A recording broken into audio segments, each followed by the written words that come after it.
Cash and the ticket is yours. Cash and the ticket is yours.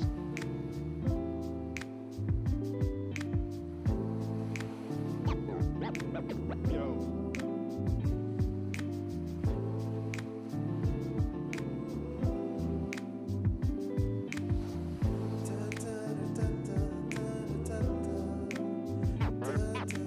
Cash and the ticket is yours.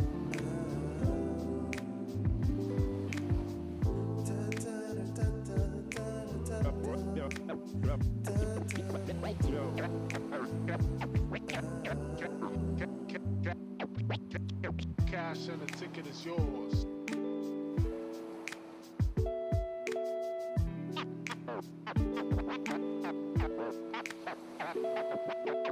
Cash and the ticket is yours. Yo.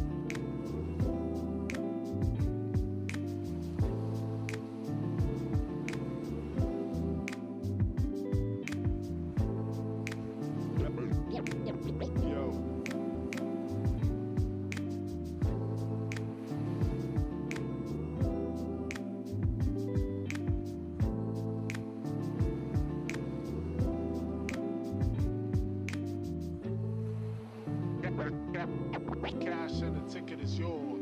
Yours.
Hello and welcome to CGL, where it is award season for Season 17 in the EU Open Division. I'm joined by Spectre, and how are you doing?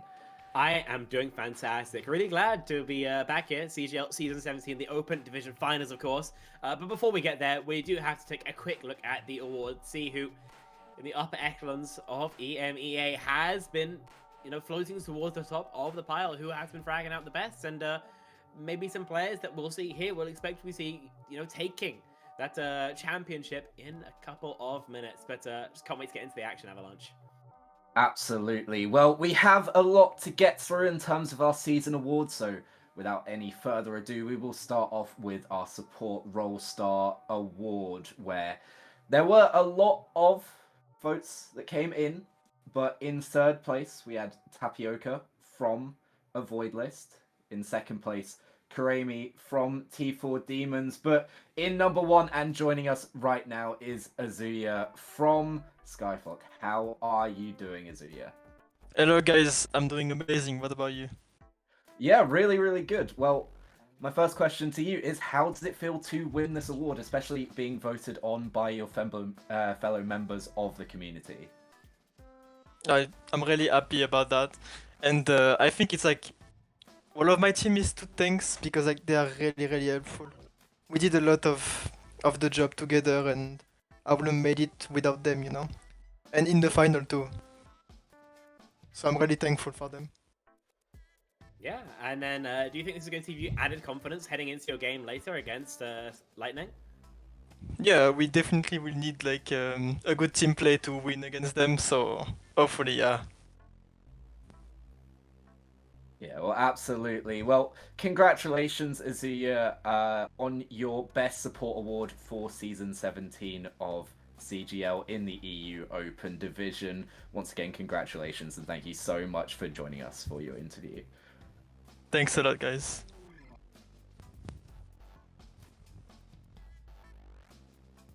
Well, without further ado, as a good interview there for Azuya, and really looking forward to seeing our support role star come up later for, as we mentioned, our grand finals that we'll be heading to shortly after this award ceremony.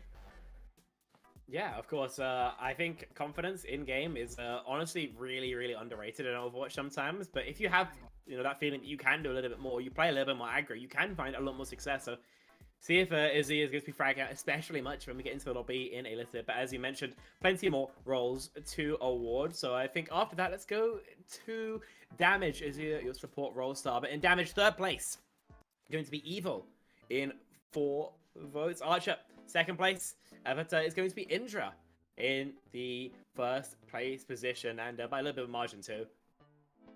Yeah, absolutely. And I believe now we should head on to our tank role star, as we're going to be making our way through the different roles before heading on to the staff positions and then your overall MVP positions. But in the tank role star awards, we had in number 3, Ekaj from EMC Chimera. In second, Galaxy from SkyFlock. But in first place, Pusenkas from a void list. So not one of the players that we're going to be seeing later, but absolutely deserved on that tank role star award for Pusenkas. And huge congratulations again over to the tank player.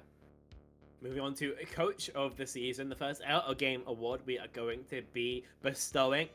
Starting off, going to be Sky Commander, third place. Mogul going to be second, and Galaxy name popping up once again here, this time as Coach of the Season. Congratulations to him, a lovely accolade to get. Absolutely, and a similar award, but something different all the same. Manager of the Season, slightly different, making sure that you've managed your team absolutely perfectly. And our 3 third and second and first place are Baxter in third from a void list. In second position, we once again have Galaxy from SkyFlock, but in first, Signal from T4 Demons, really building up that roster amazingly well, and a completely deserved award once again. Absolutely. A slightly more general role this time, going to be Rookie of the Season that we're now awarding. Obviously, the best performing player who has joined this tier just in this last season. A lot more open, a lot more up in the air than some of these other awards can be, but it's been awarded all the same. Quinna, third place. Red Master, second place. And Monkey KW is going to be your Rookie of the Season. That is going to be lovely to get.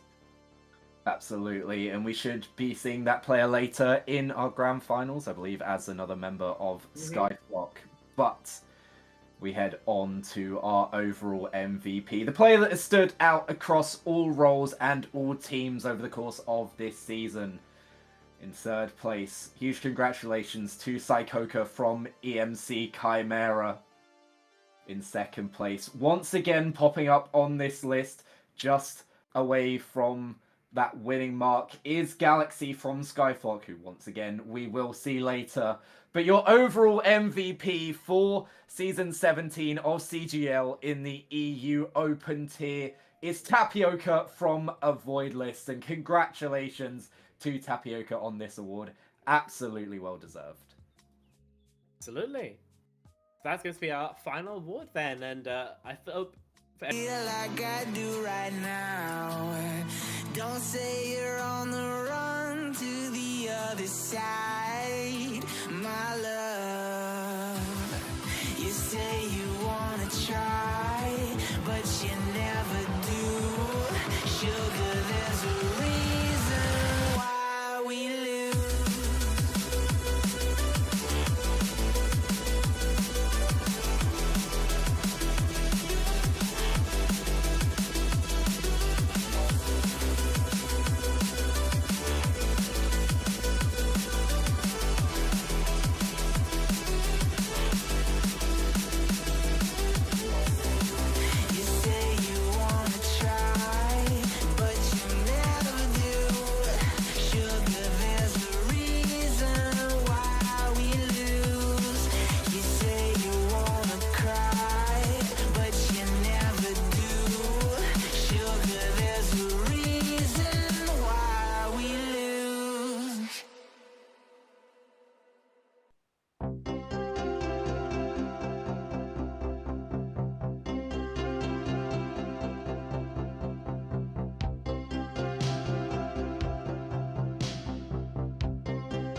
here, you get an insight and you know something, but you don't want to say it out loud because you're kind of afraid that it's not going to be really true and it'll spoil the whole thing for you,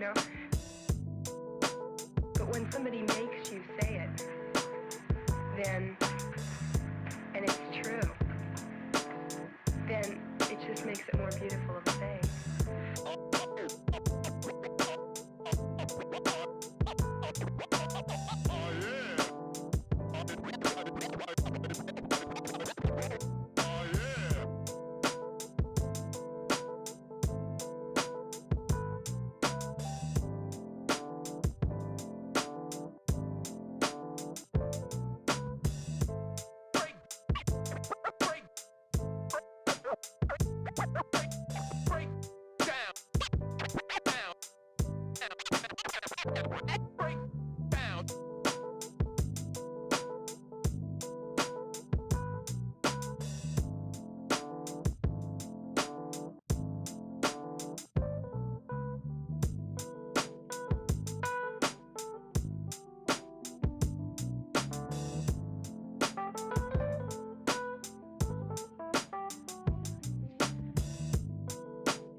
Thank you.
Got lots of love. Love.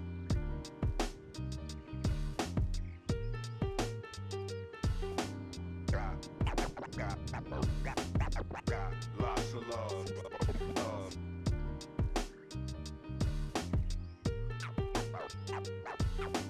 Got lots of love. Love.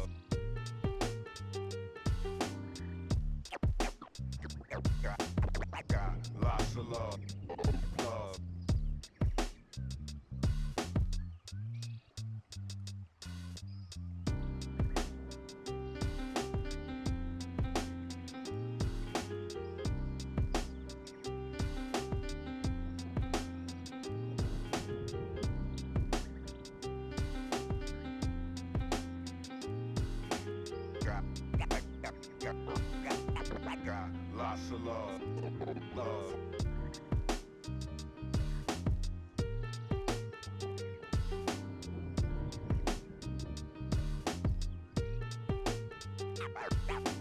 Got lots of love. Love.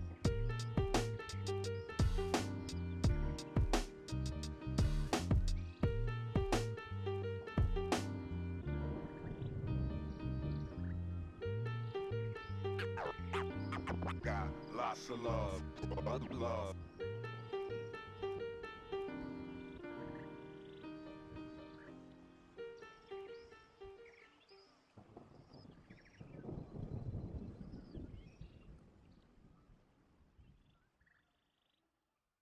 Feel my heart, it's beat tight.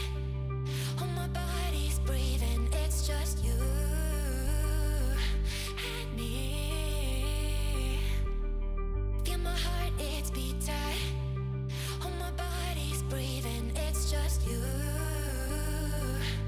and me. I'm so caught in this, we're so lost deep in it, can't stop. I'm forever the one you call. Let's free fall. I'm so caught in this, we're so lost deep in it, can't stop. I'm forever the one you call. Let's free fall. Let's free fall. Let's free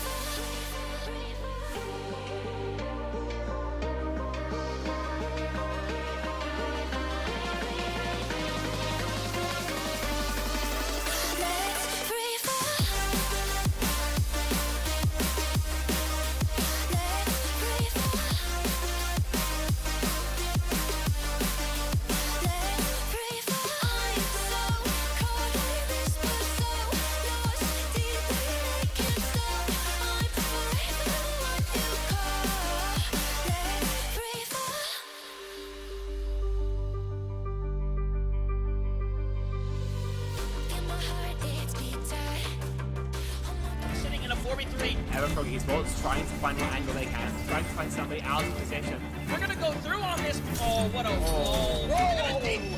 White gonna go in. It's going to be a really, really interesting one. Oh my god. All of this competition could be so damn close, so I cannot wait for us to finally decide who's going to be the champion. We are expecting some chaos, some great moments. A beast mode has killed 3! Only gonna really need that rampage, so it's gonna clear it out. Santi gonna get themselves a big old 4K. Santi's getting rid of 3, clearing out the house. That is crazy. Nunji actually kills 3 people. This team feels entirely different on this faster composition. Now, Cyberport is hanging around, getting onto the high ground. Post bomb's gonna stick on the Linky. They're not gonna be able to survive it at the end of the day. Boom! Manages to find a 3K! Rio shoving this Ana into a corner. Woo! One more for the road for Rio. That is all signs go. Melophobia with 3 Melophobia. Start the fight. They'll end the fight. Oh my god. Beagle Bus, they have to play aggressively into this energy. Popping off in a moment where you needed just that. Ruby in that backline. Oh, the flick. Looking for it. Oh my goodness. The 4th one as well. Do they get the ace? They get the ace.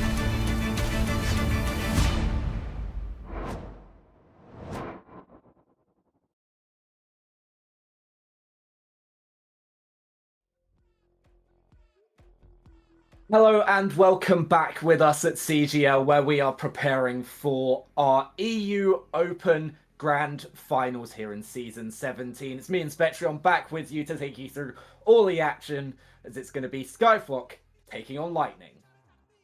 That it is. Two teams played for a little while now. Regular season's been on for a hot sec, and then of course now the conclusion here in the playoffs.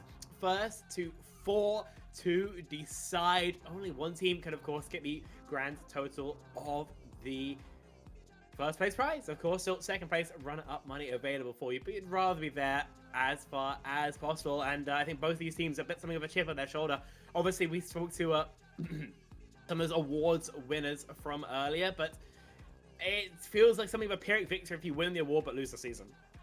Absolutely, and these are two teams that have had different routes here to this grand final, as we're going to look at the bracket in just a second and see how these two teams got here. But Lightning being able to make it through, 3-0ing both teams as they made it through to that grand final.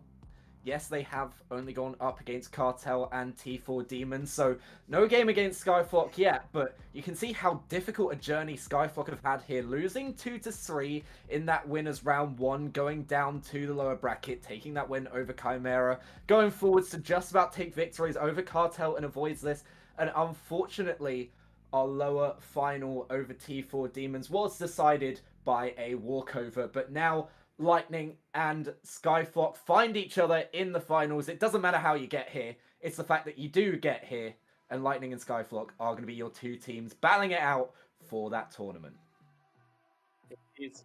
I feel like you are going to feel a little bit more confident, though, if you're Lightning. I think that much is pretty obvious to say.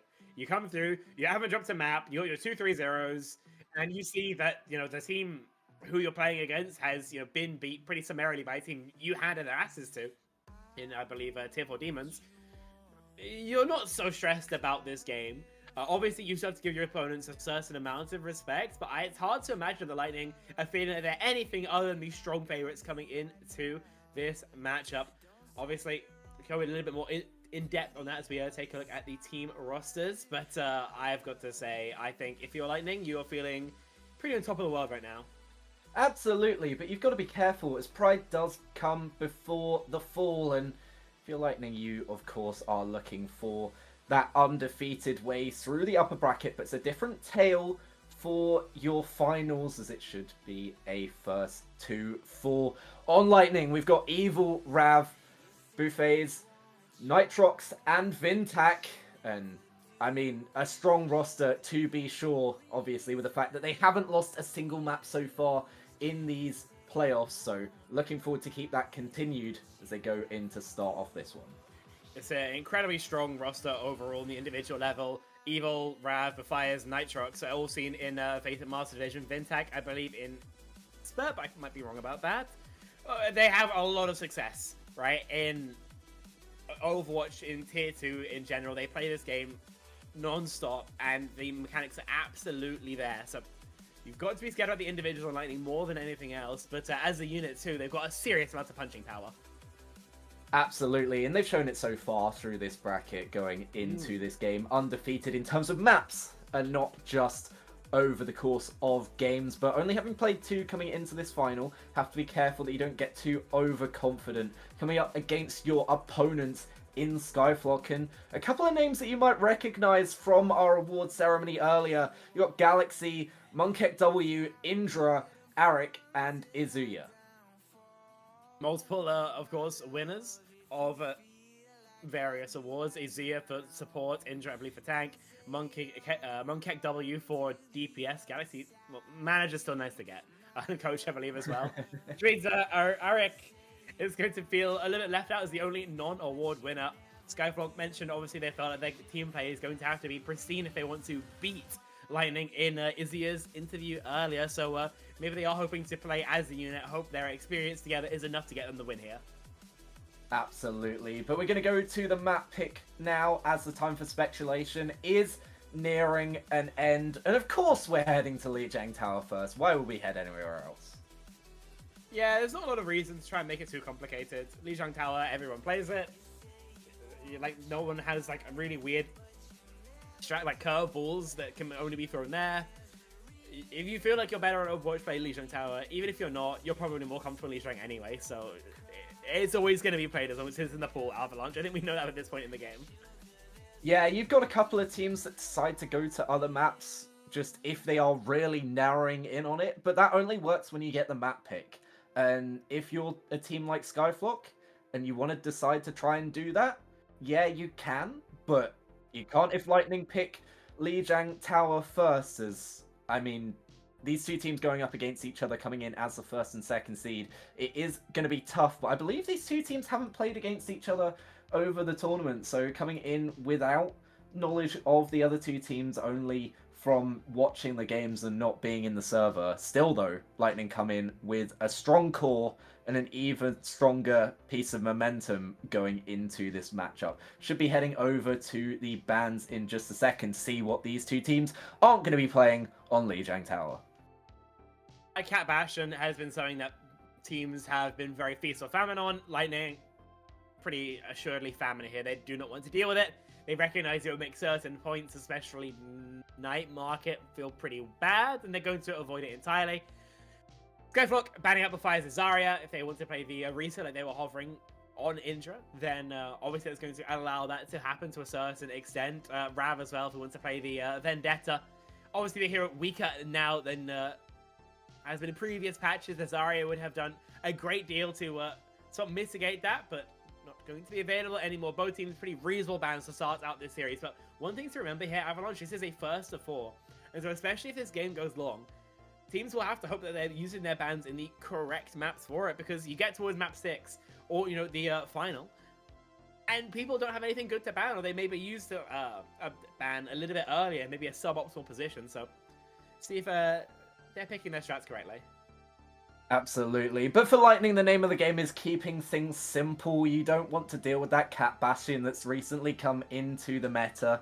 Something that changes the way that you play about things, so you're just going to take it off the board. You want to run your standard Lucio Kerry backline, you can absolutely do that. You want to run your standard Tracer and hit scan that we've seen just run pretty much everywhere at the moment, then you can absolutely do that. You want to play your Zarya, you can't do that, but there's a lot of tanks around, floating around in the meta at the moment. Hazard's become viable. Diva's obviously stayed there for quite a while. And you've got things like Ramatra, even the Orisa as well, like you mentioned. A lot of tanks are viable in this situation, so it's quite difficult to ban out a specific tank, knowing that there's not going to be something else that you can do on the other side. But I believe we should be getting into the game fairly soon, and I don't think we're going to see too many surprises off the back of going to Lijiang Tower and the bans that we've just seen.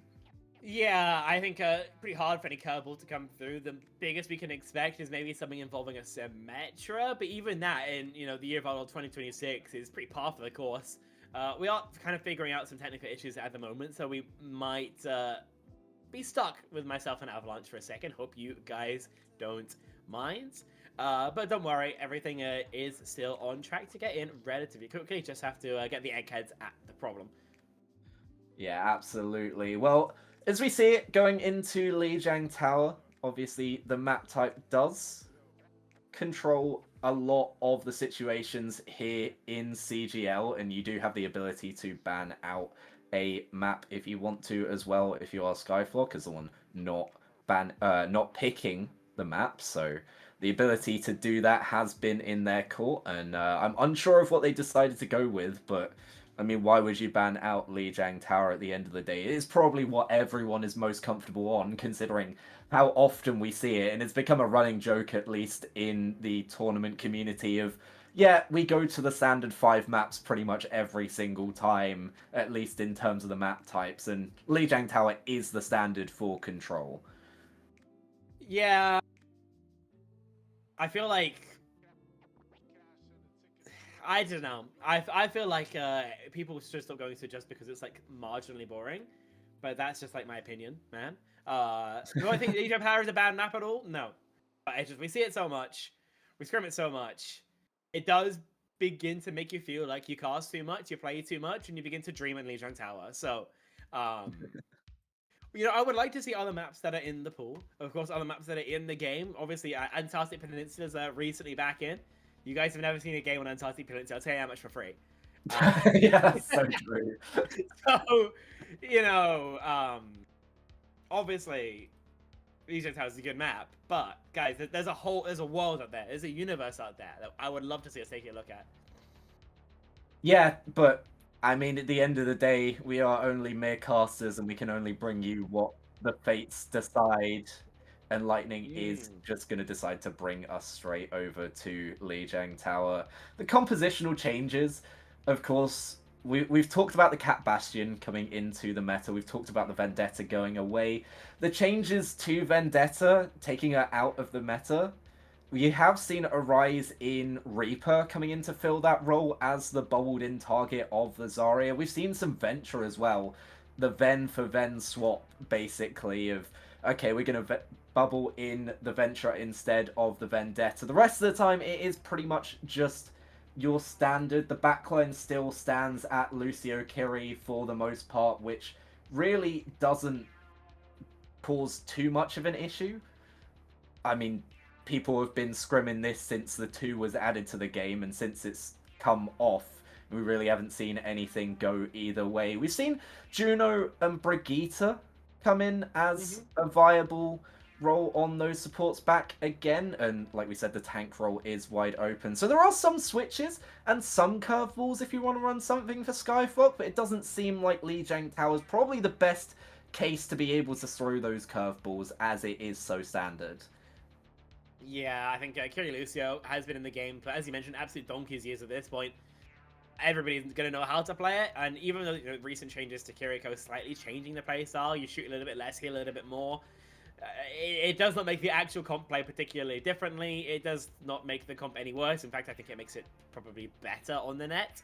It's even a little bit less interactive. Juno Brig, you mentioned an option that's absolutely true. Gives you slightly better brawl capabilities, makes your rotate a lot more cyclical. Your ults are, on the whole, a little bit better, I would say. And you can play a little bit more for like slow shooting, but like, I don't know, it's all game. I feel like the rise of Reaper is a bit... The flex DPS situation right now is quite interesting, in my opinion, because for a while, it was like, you play Tracer or you play Vendetta. Yeah. Reaper is kind of like Vendetta, but a little bit more well-rounded, and I think because anytime there's a flex CPS meta the devs don't like, Reaper just kind of gets buffs, then he's kind of snuck his way back in a lot of scenarios where otherwise he would be playing Tracer or Venture in, I think, in a vacuum. And I do think the hero value is quite high right now. If you're strong, if you can land those dire triggers, then got a very decent ability to get a decent enough to carry in the lobby. I mean, we see it in OWCS, we see it in Korea, where Proper and Heat just going at it, trying to drag their teams to victories.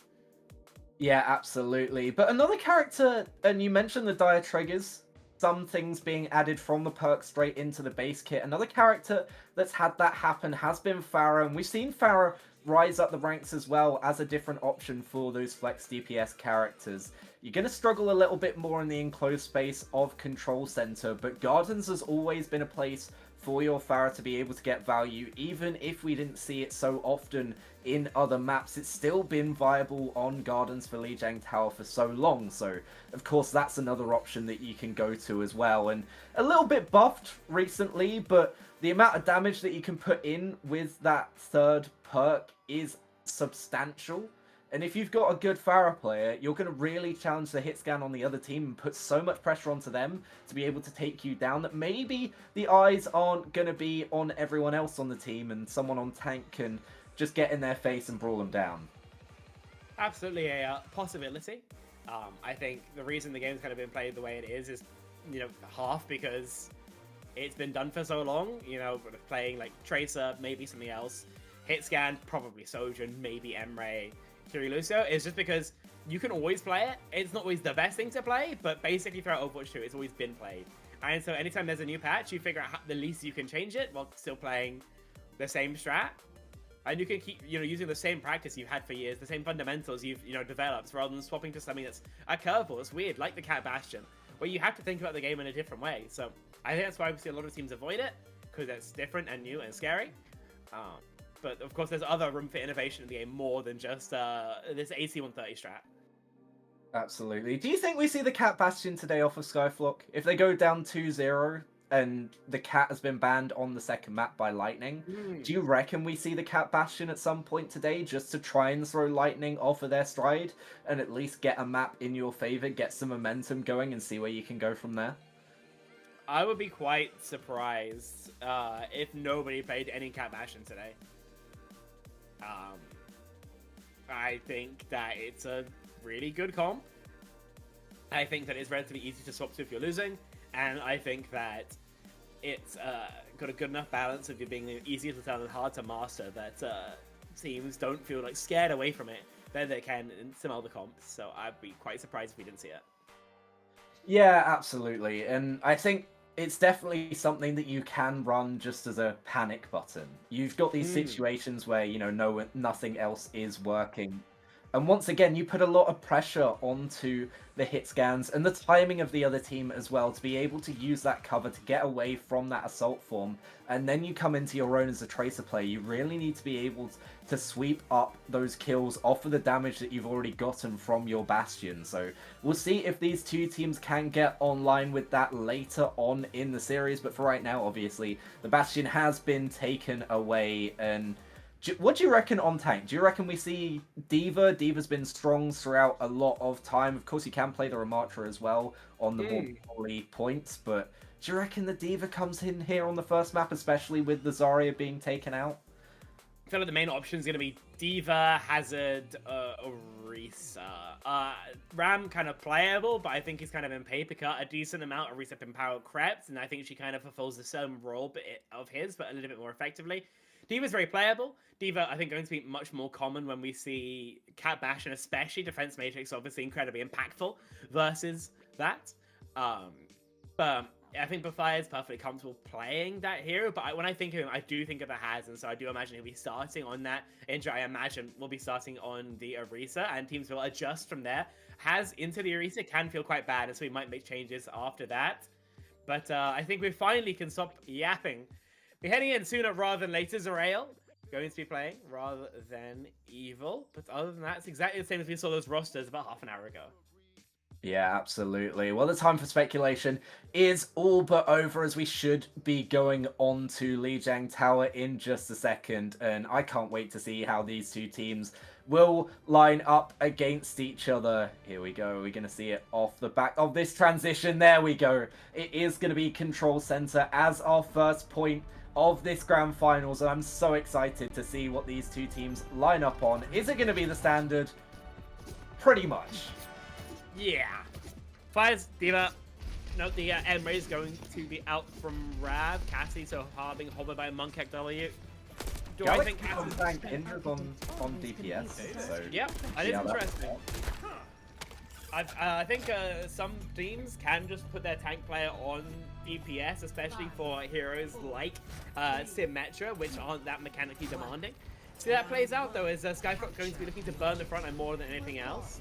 I would imagine with the Cassidy of Zerael though, sticking on the Symmetra. What good it doesn't.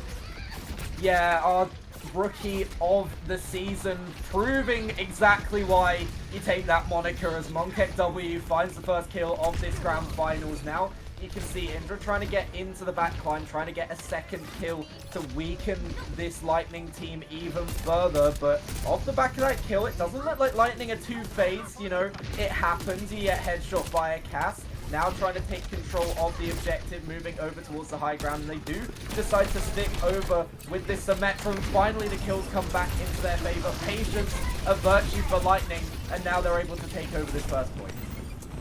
They are. First cap going to feel like something of a gimme after they have that Symmetra first pick. They'll absolutely take it. Rav obviously just doing a bajillion damage to start that fight off. SkyFlock, still the retake, not going to be too uncomfortable with their Cassidy, but bit awkward for a second, as we are again experiencing some technical issues. I can only apologize. We're working to get this sorted out, and we'll have you back to our regular stream as fast as possible.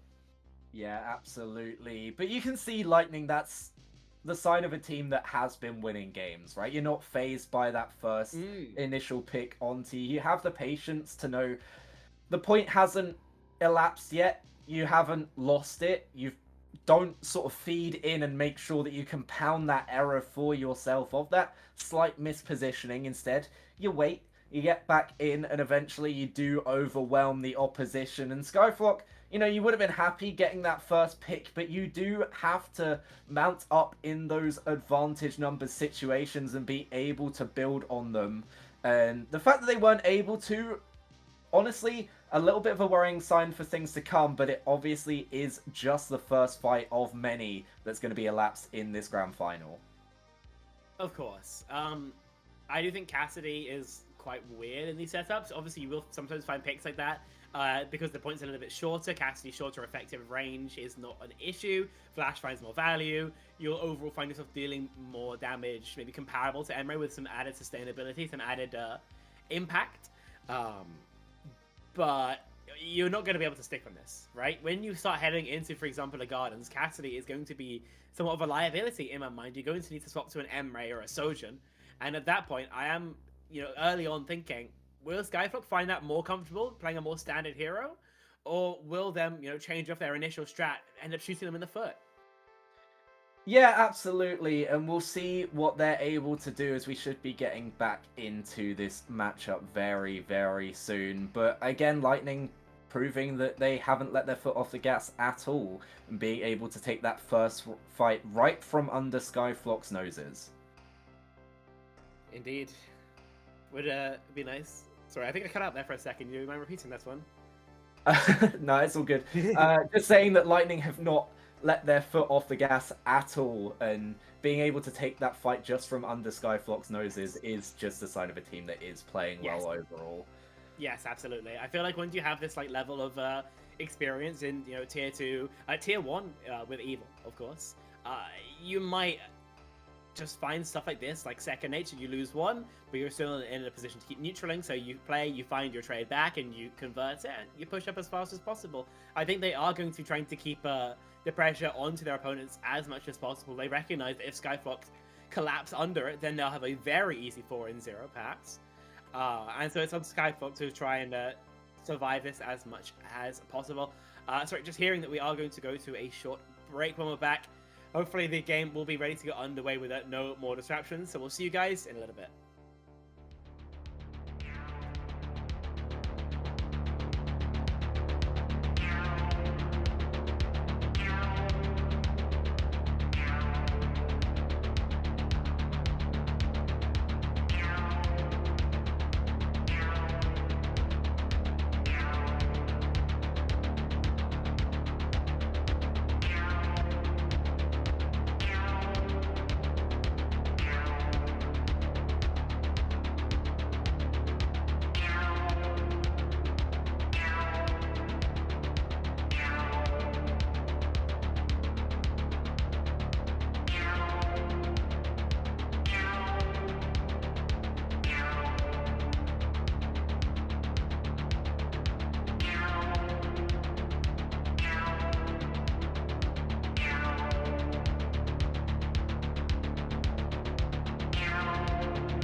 Welcome back with us. As you can hear in the background, we now have Objective 2 underway. That first objective going in the favor of SkyFlock, being able to take a 1-2-0 lead on this fight. But as you can see, and as you said, Spectron, this Cass is going to face a lot more difficulties on Garden than initially on Control Center. Obviously, the closing the gap is going to be the issue. Galaxy trying to make space for the rest of the team to fight forwards away from that bridge, but maybe overstep the mark a little bit too much.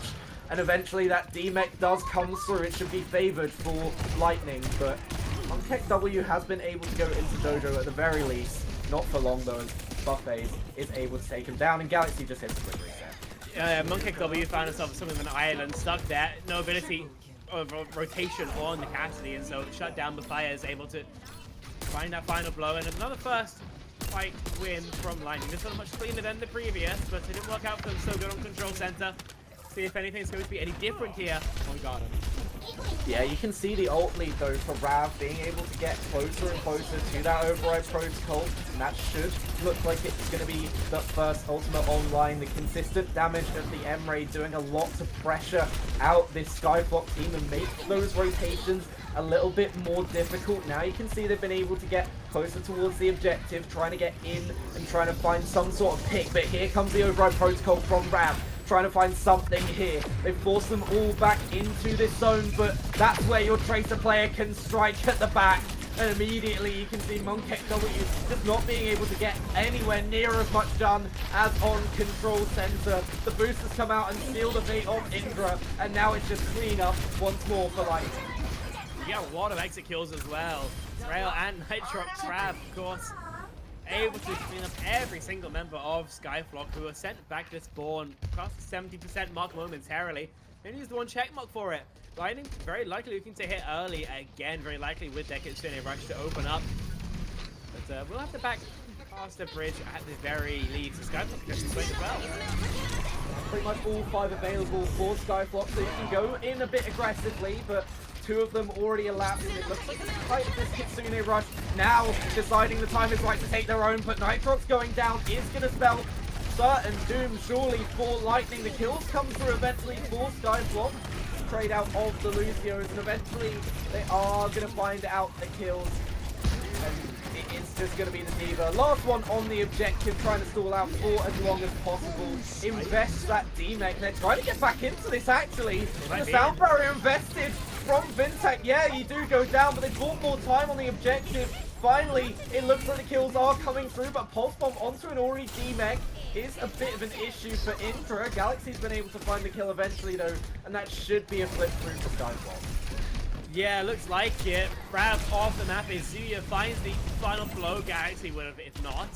And Lightning invests quite a lot of ultimates in a fight which they didn't have to. And so because of that, this retake is going to be significantly more tricky. We'll have an M-Ray ultimate, but their override protocol going to be significantly blunted by both the sound barrier of Izuya as well as the Deadeye of MonkXW there to clip his wings. Lightning rocks in their own road here. Yeah, 9 ultimates on the board coming into that fight. Only the one of Izuya remaining. MonkXW falls slow, having to back up, but does now have that Deadeye online. Sound barrier invested. They've tried to go quickly, and immediately they find the kill that they wanted. Nitrox down, and your Flex support taken out, but they're managing to turn the tide here. Lightning just about surviving, getting around the corner as Vintax. Yes, that Pulse Bomb does go wide, but Galaxy is unable to get back in the mech. Indra trying to do everything, but Rav finds the kill with that override protocol. Vintax finds Izuya, and now as 99% gets on the board, it's going to be 1-1, and Lightning even up Lijiang Tower here. Yeah, there we go. I think some of the fights they lost to actually allow that all that attention to accrue were pretty sloppy from them, but I think when they do play Overwatch that is at a reasonable level, I think they look really, really good at it. I do think they look like the stronger team, but this like propensity to make mistakes, you know, all in numbers down scenarios, try and clutch these fights out, I think will probably bite them in the behind in the long run. Clutching just isn't that optimal in my opinion.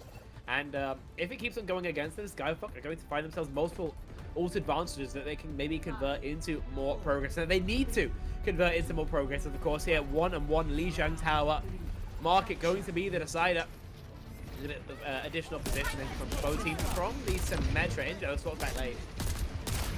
Yeah, I was questioning whether that was going to be a stick from Indra there, given how long it was, but eventually you do see the swap back over to the Tracer, and Rav has been able to get the positioning to just land some consistent damage in here on the rest of the team. Has to be careful to avoid the sights of MonkXW trying to get some damage in. And you can see the fires going down a little bit low, and Rav just absolutely decimated once again. You can see the freak kill nature of that Cassie, able to get the advantage there. 5v4 now for SkyFlock, and posing towards the objective. Looks like it's going to be their first capture as Indra just tries to get away from the damage of fires.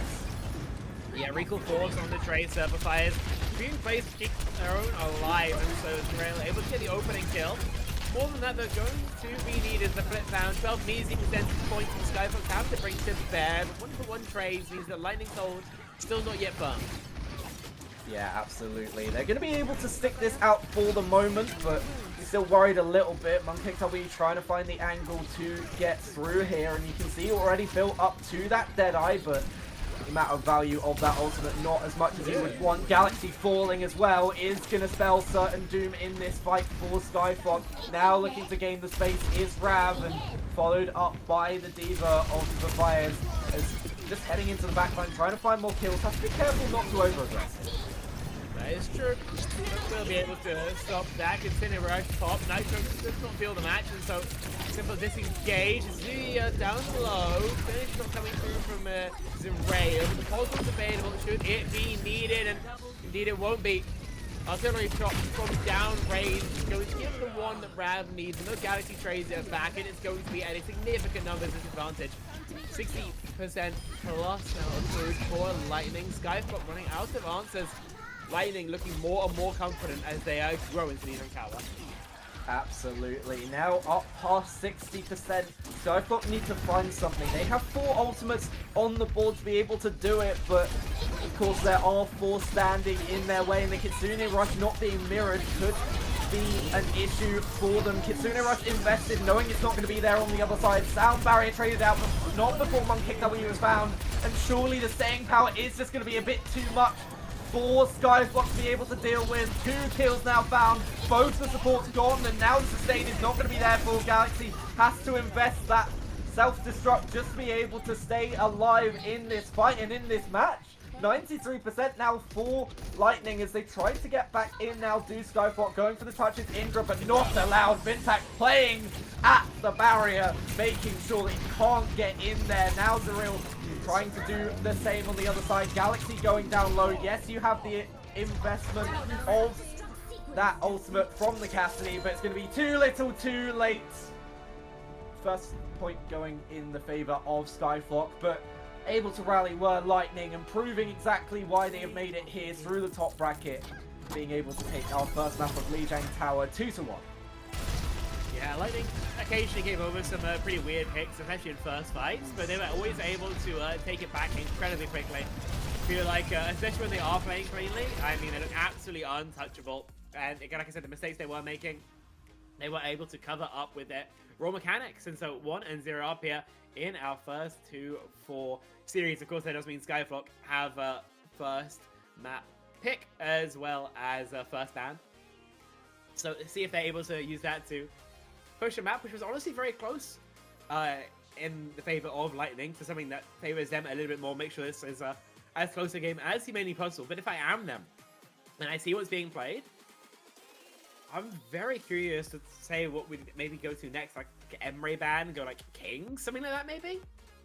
Yeah, essentially is the only thing that wasn't being mirrored by your own side. Yeah, we did see the Ramatra come through, apparently, as we saw just in that final shot coming through for Bafires, but Lightning looked confident in what was essentially a mirror minus that Emre, deciding to go for the Cass instead, and just on longer range you could see that Cass wasn't quite working as much as SkyFlock would have wanted it to. So yeah, the Emre does seem like the most viable pick to take out of the pool as we look towards our second map of the day, and like you said, it is going to be SkyFlock deciding what to do. But in terms of map spectrum, what do you think they decide to go with, especially as it has been so even in deciding what the 2 compositions are going to be? Imagine something slightly closer to force value from your Cassidy. Curious to see if Indra is going to stick on DPS as well. Obviously listed as a tank player as far as I'm aware, but see how that changes as we get deeper and deeper in. May well be that they just want to go over to like a Cat Bastion thing. Obviously that being banned out early on, and so possibility as well. If you did want to play that, Numbani might be pretty good. Blizzard World could be pretty good. You have some options. Generally, you're looking for maps without large inside buildings you can take cover from. Yeah, absolutely. And Lightning do have the capability to go into a comp that maybe might be viable to take down this Cat Bastion. Obviously, there's still a lot of theory crafting as to what that is, but we've seen the D.Va be the favored tank in those matchups, at least to try and mitigate some of the damage with the defense matrix and enable the rest of your team to get to a safe distance away from that turret form Bastion up in the sky. And we've seen a couple of different things as well in terms of trying to shut down that Cat Bastion as a whole. I've seen some strange theory crafting in terms of the Sombra going up and trying to hack them down, but at the end of the day, you're using up all of your movement, pretty much everything, to try and take down one character.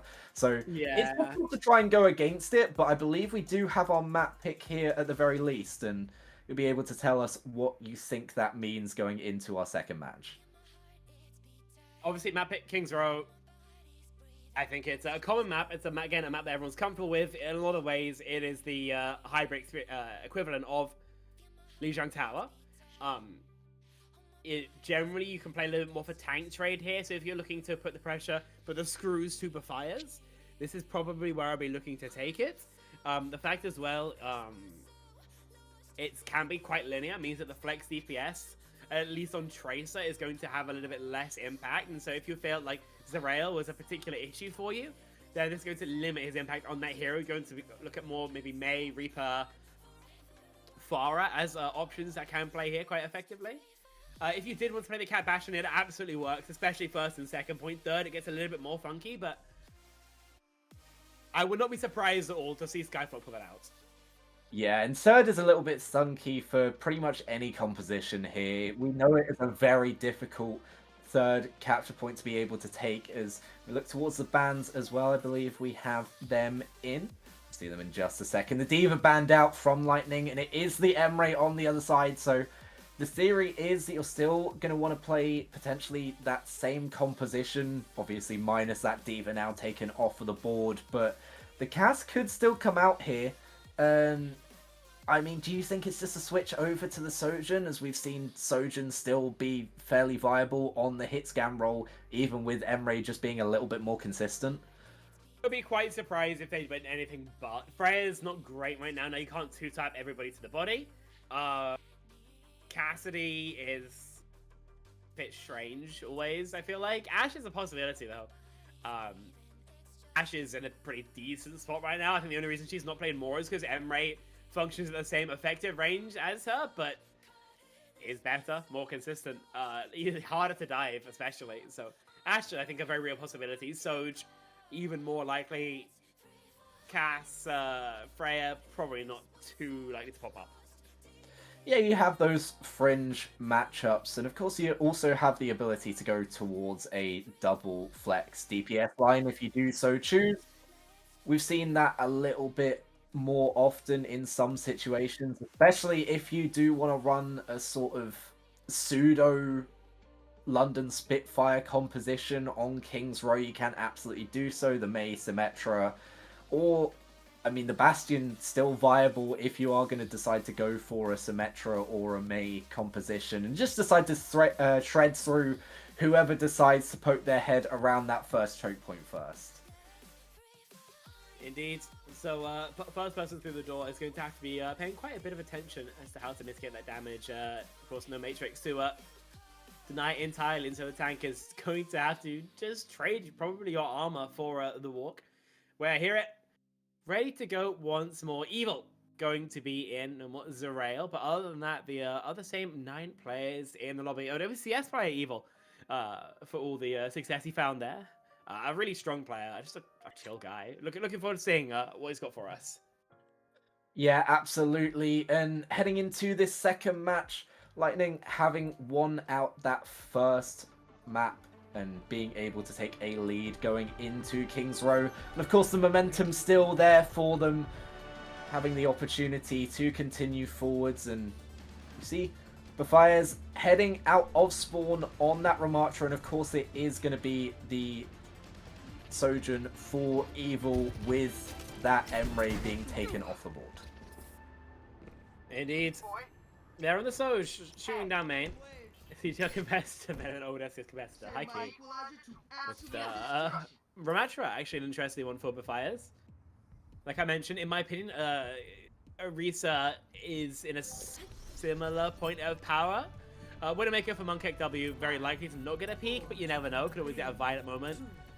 Indra is sticking on that flex DPS. Tracer locked in. Double flex on the back and gives you a lot of shooting capabilities. And Evil almost has a haircut.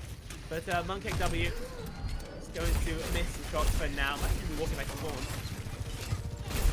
Yeah, Indra forced to recall as well, and it's a lot of pressure onto the fires from Galaxy, being forced away now, having to do as much as possible. But no, you see Mooncake W still stick on this Widowmaker and trying to find a kill, and there it does come as the once OWCS competitor has the head taken clean off. Immediately you can see the trade back from the Fires, who have to enter the Nemesis form, keep that guard up. Eventually you are able to find that pesky Widowmaker, and it looks like it's just going to be back to basics for SkyFlock. And Mooncake W decides that that kill, if it's not going to be enough, it's never going to be enough. And so over to the Sojourn.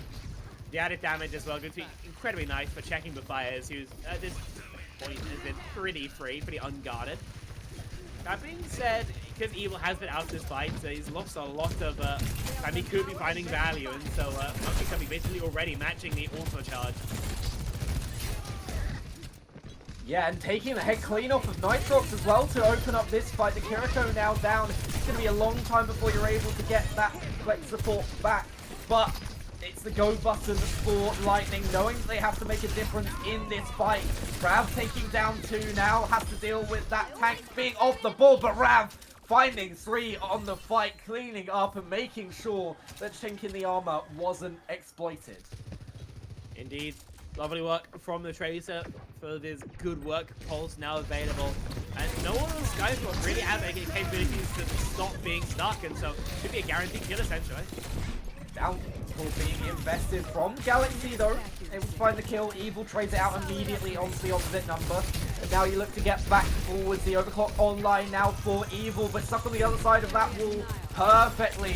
The Fires going down. Pulse bomb goes wide as well from Rav, and that should be a first point in the hands of SkyFlock after a little bit of time getting it. Indeed, Rav 3 HP, needs stable, can't get it.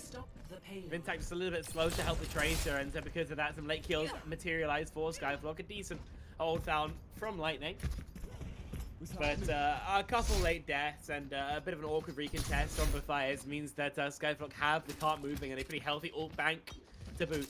Very likely they're going to be opening up with Captive Sun and Pulse, and then holding the Nano to see if Mooncake W can finish off this clock to combine it, or whether it's just going on to Galaxy for a bit of a stronger hit.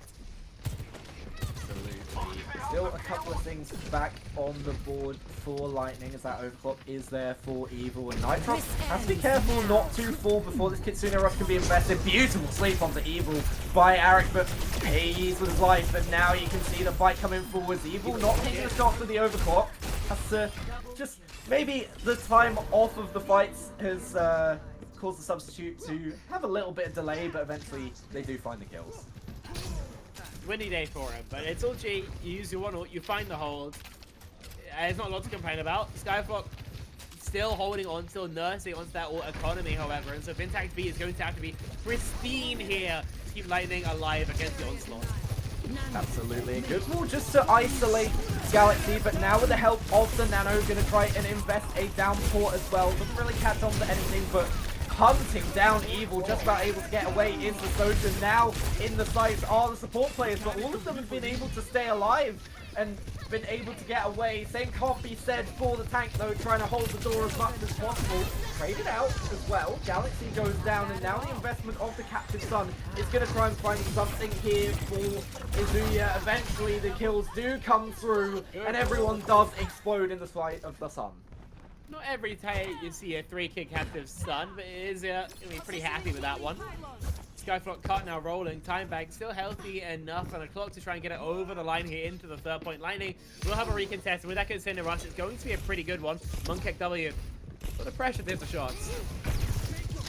Yeah, immediately you can see the Fires just trying to put some pressure on the cart, but stuck in here. Before that Kitsune Rush can come in, Galaxy's able to deal the final blow. Now it's up to the rest of the team to try and hold firm, but Galaxy once again able to find the kill, even with the stick onto your opposing number from Rav. Galaxy finding 3 on the fight is going to push them forwards onto this third objective. We head to the underworld. Rav gaps, but it doesn't matter too much. For Fires, I think, descends a little bit early. Not a lot of reason I can see these swinging that far out without Zicky spinning right through there for you. Galaxy taking some damage, trying to finish this nano as fast as possible. They want to use it as the skeleton keeps crack open this lock, but Evil goes to a clock as well as an answer. Absolutely. Just trying to hold firm now. Is lightening up, being forced back off a couple of points.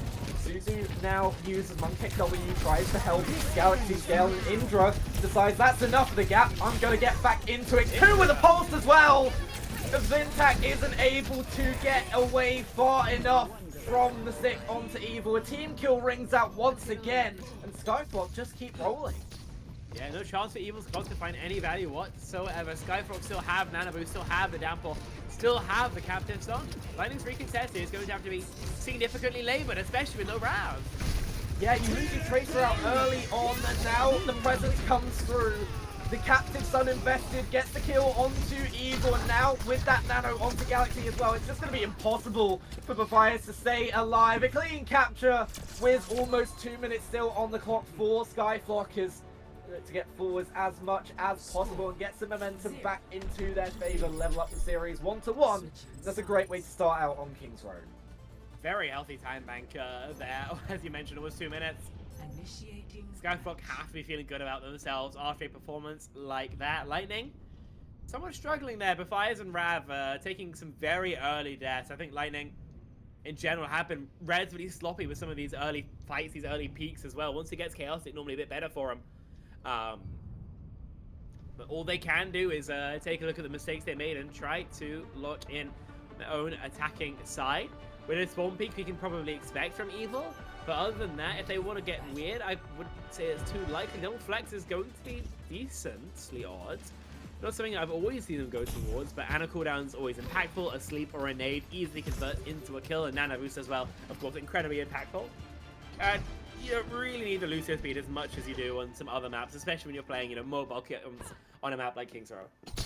Absolutely. The one thing I do want to see them change up is we've seen Bafires isolated on that hazard multiple times by the wall of Galaxy, and no one's been able to help out the tank. And I mean, some of it is the rest of the team not being able to trade up, but Bafires, the positioning early on in these fights has allowed for that. As we head into the attacking side for Lightning, the switch over to the Zenyatta, just trying to find a little bit of kill potential. Surely the switch back onto the Kiriko is there, and there it is.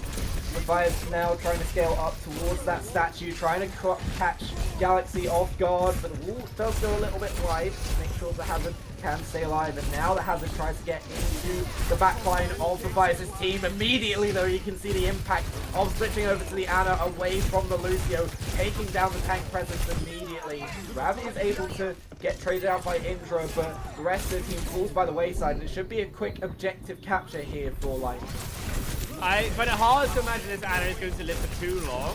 Bit of a windy day full with Fires. It does need a cleanse, but we'll be able to convert the kill to Eric all the same. But Malga's really here. clear the Tracer. Yeah, there's not a lot of Malga left as well. They're not that fast about capping the point, it seems like, but the kills will come through. Lightning take about a minute, but they'll be able to get their time bank extension and begin pushing forward through the streets phase. Ult's pretty far off. the Fires the closest with that downpour. Nitrox second on that Kitsune rush, and so if that, tank Kiri duo plays as active as possible, there's a very good chance the SkyFlock simply not having any responses to their buttons.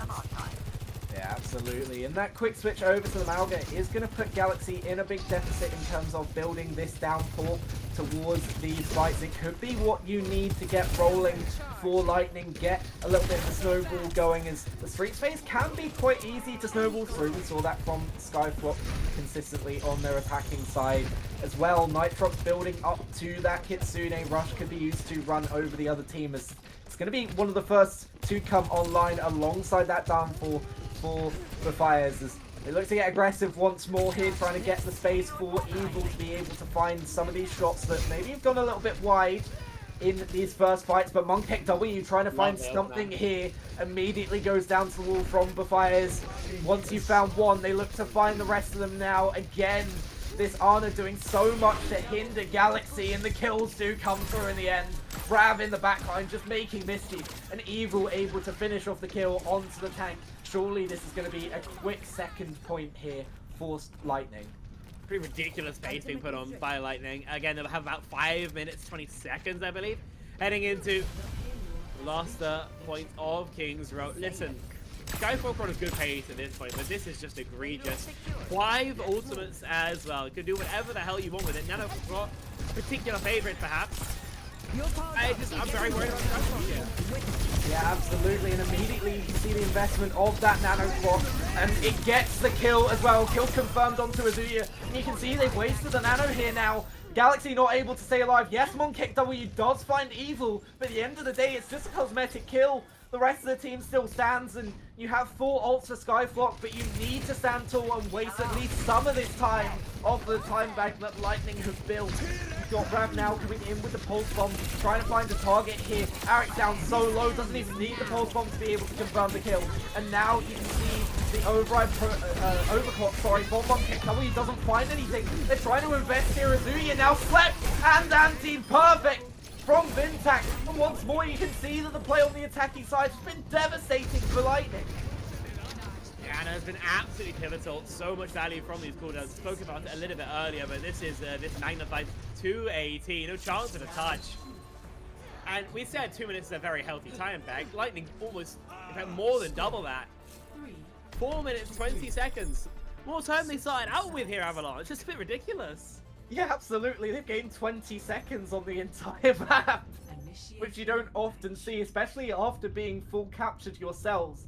Sometimes you see that get down to a team, but once again, the mental fortitude of Lightning winning out. That switch to the Ana, as you said, absolutely pivotal.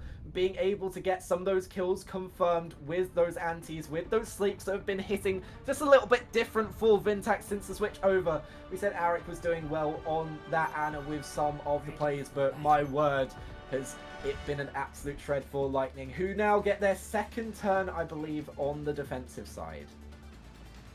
It's true. Will we start to see how much time they can get off the bank? 2 minutes, a healthy advantage, of course. They're going to be feeling that they are very much in the driver's seat once more.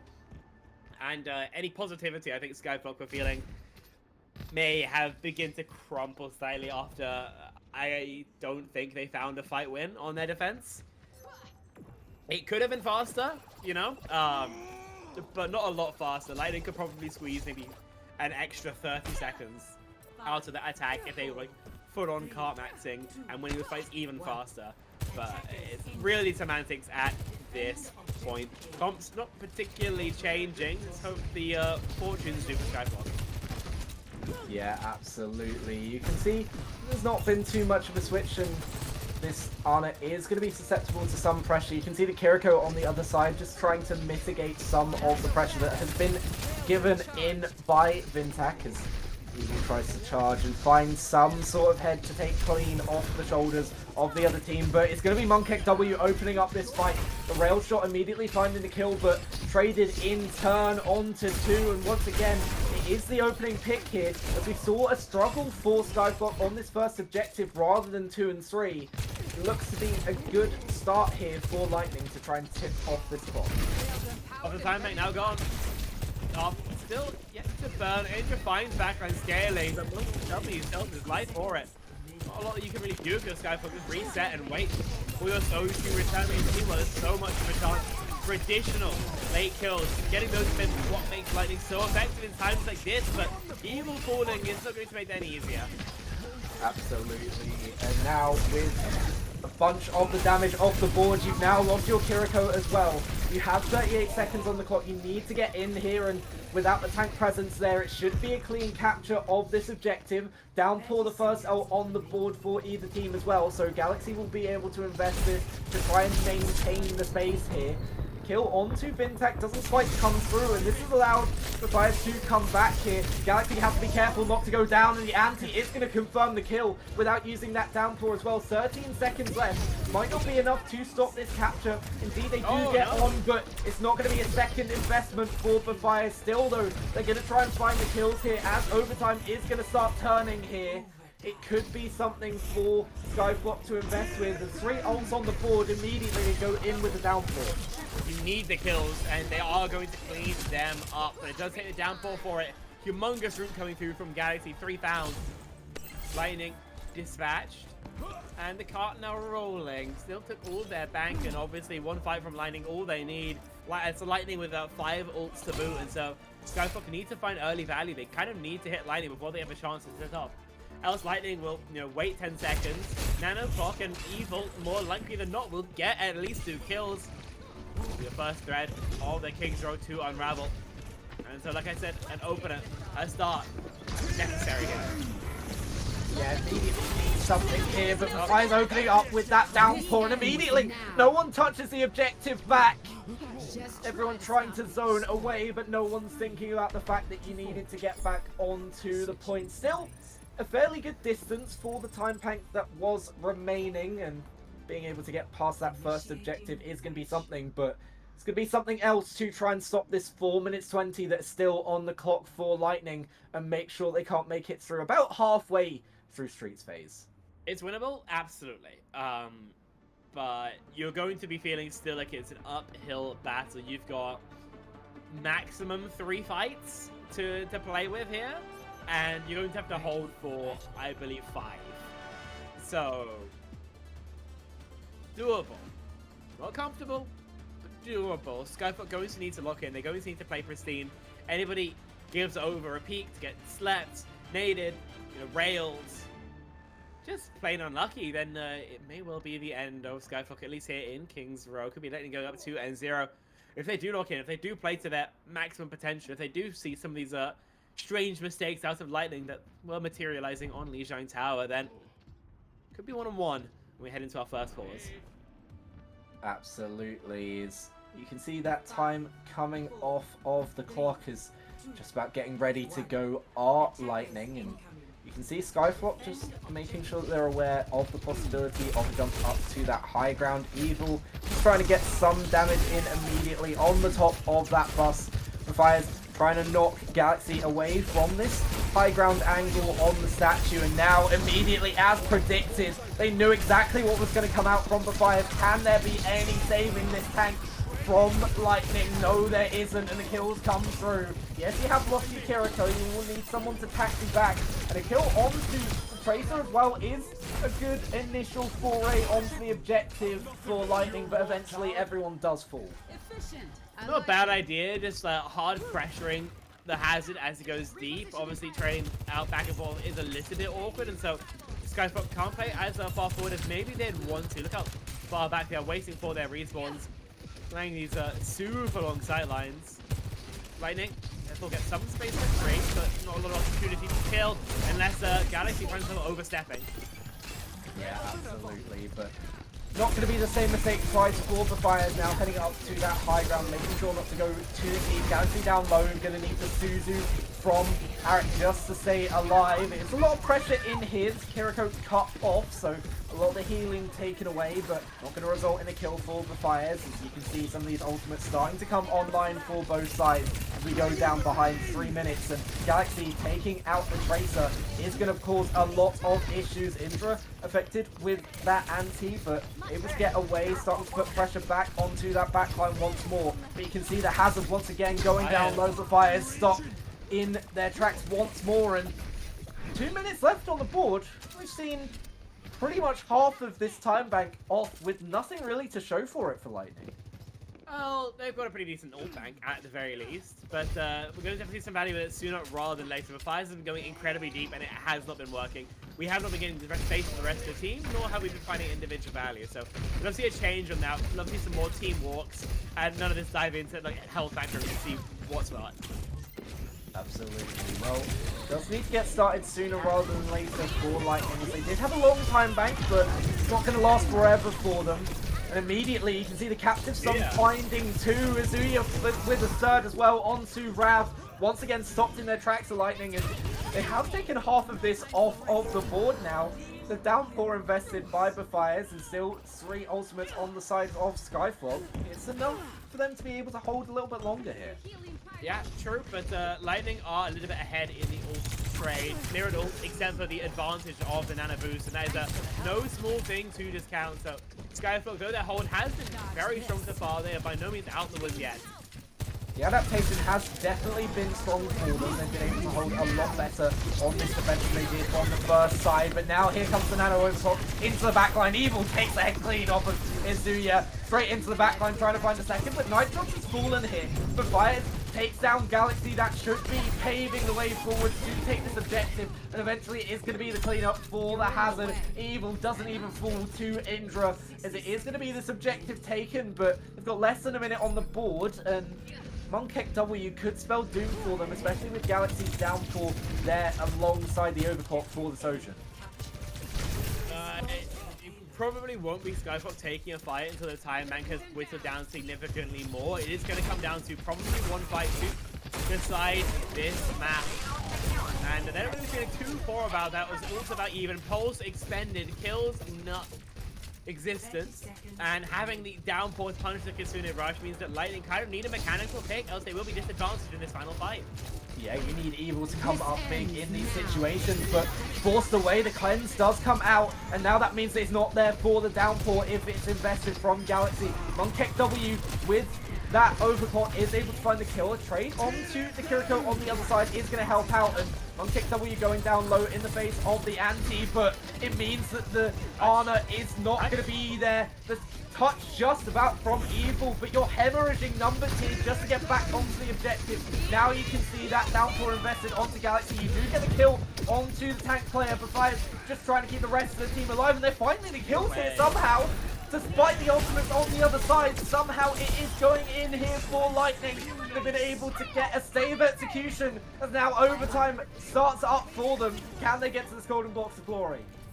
No universe where Lightning should ever be winning that fight. But Fires just isn't shot for a while on the front line, and now SkyFlock have to absolutely book it to try and get a proper recontest going. Pulse is nice to have for it, but Lightning will have the Nano Boost. Lightning are the ones set on the point, and Lightning now the ones so close to taking King's Row. Yeah, you see the touch in there from Indra, but immediately Fires with the Nano goes straight in, finds Indra. They've been able to just about get off the objective, but the kills are coming through. Everything's going blue for Lightning. They are striking twice here, as it is a second map that goes onto the board for them. And I'm sure SkyFlock will be ruining a couple of mistakes there in the overtime, not being able to see out King's Row. Their first map pick of this grand finals goes in the direction of Lightning, and somehow, some way, they're able to get up 2-0. Absolutely egregious recontest. I'm really sorry, but there's no way that should ever have worked. And it was well played enough from Lightning, but I do think it's absolutely a mistake on the side of SkyFlock that it wasn't more heavily punished. I'm quite surprised that that ended up working out. Like I said, Bufias is just allowed to stand in front of 5 people not getting shot because they're pushing her backline. It shouldn't happen. He's got no armor, then he's dead here. This would look at a very different scenario, but no one splits their attention, and because of that, 2-0, Lightning halfway towards getting themselves a championship. We're going to go to a short break, folks. When we're back, the continuation of this series. Don't go anywhere, because we'll be back in a little bit.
Welcome back with us at CGL as you join us with Lightning just securing a second map in their favour. 2-0.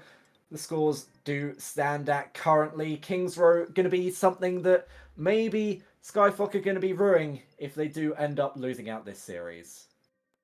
Absolutely. I think both teams making some mistakes perhaps that end up costing them. Obviously Lightning, though, the ones who are taking the actual points. And so hard to feel too bad for them in a scenario like this. Again, SkyFlock map pick, first ban.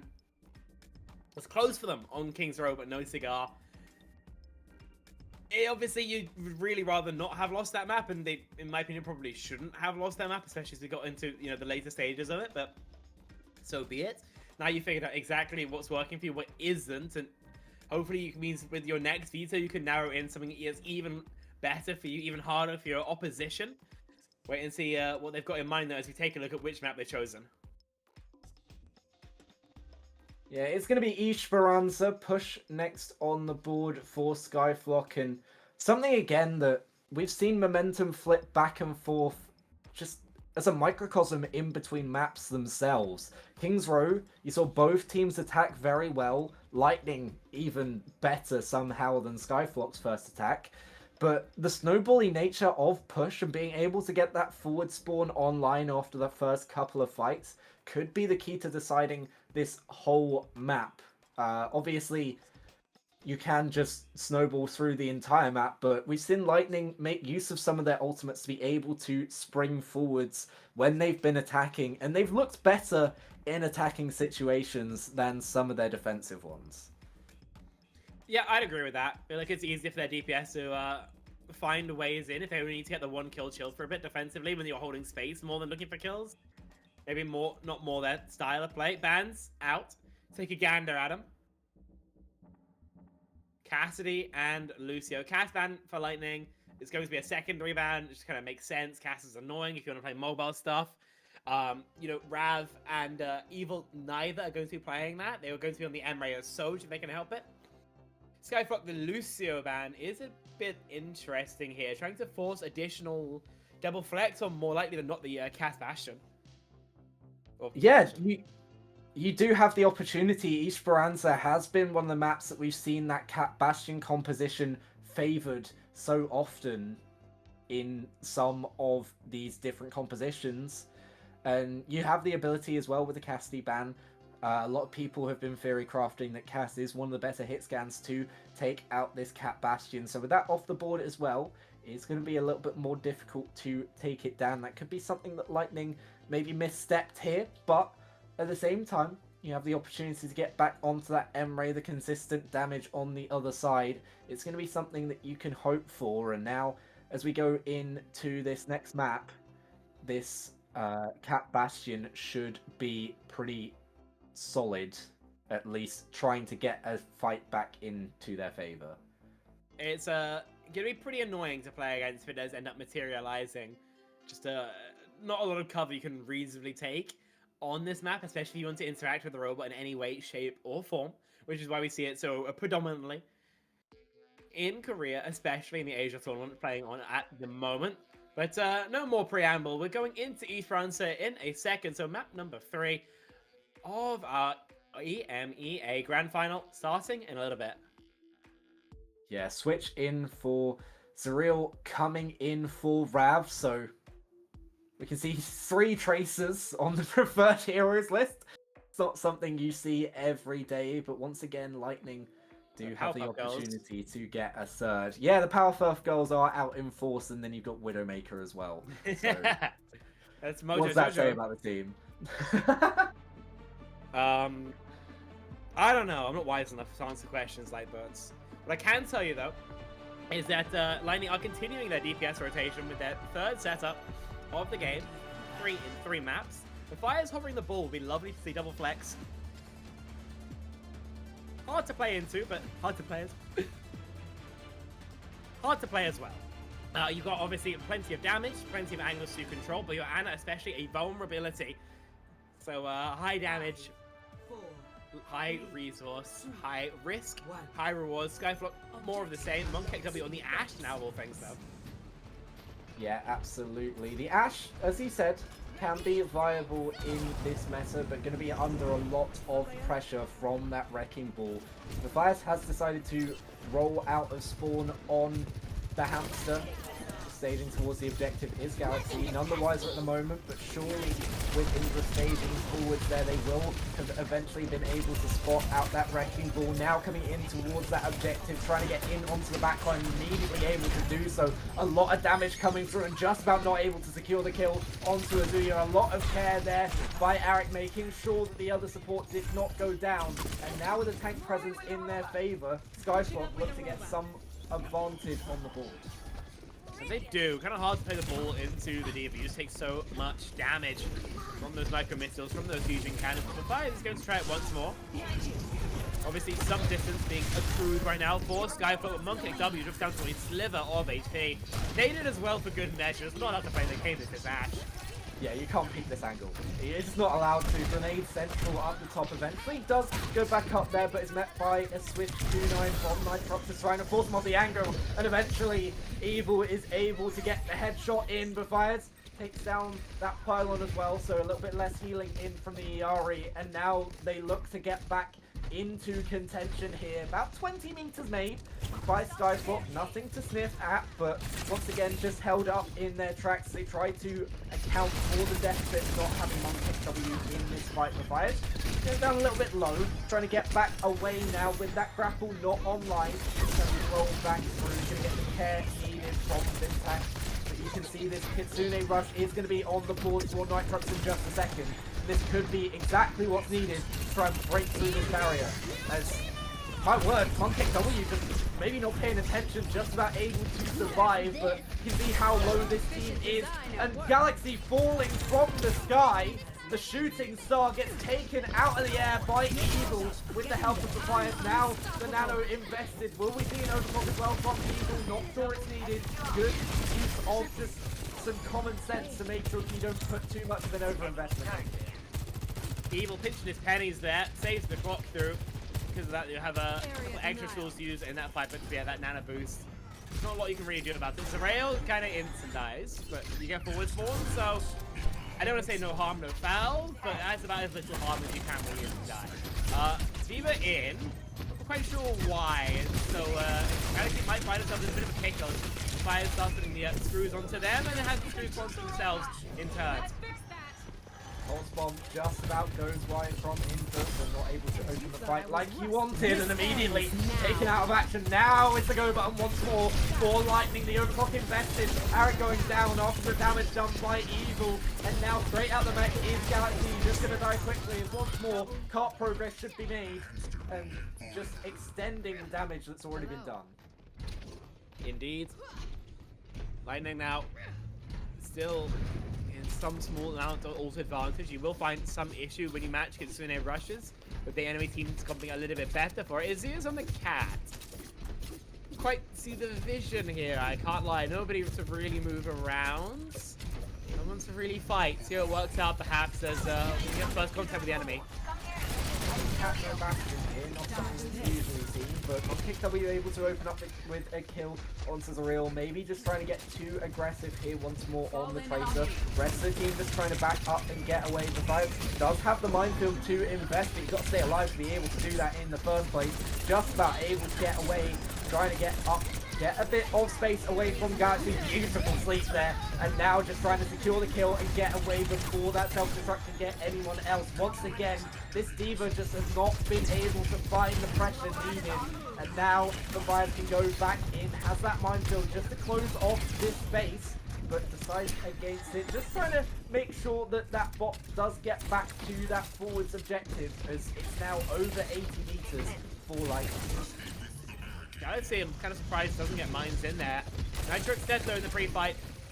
Probably not a lot of reason here for Lightning to invest. That's something special to happen to rely just playing close and neutral, seeing if anybody overextends. If not, just getting out by the looks of things. The Fires surely doesn't have a chance to survive. The nano boost could turn the tables on the opposition. Yeah, now with the minefield to invest as well. Has to get the kills here, surely, but no. Gonna be taken out by Azuya. We question the cat, but was able to get the kill, just hunting down that hamster. Circle of Life in full action here in CGL, but Lightning still holding on to 3 ultimates to go into this next fight. Surely you've got to invest the minefield at some point if you are Bafires. You saw Nitrox as basically a sacrificial lamb into that fight, getting meleeed by that D.Va while the D.Va was in the front lines. It wasn't as if you saw Galaxy diving right back in there as now.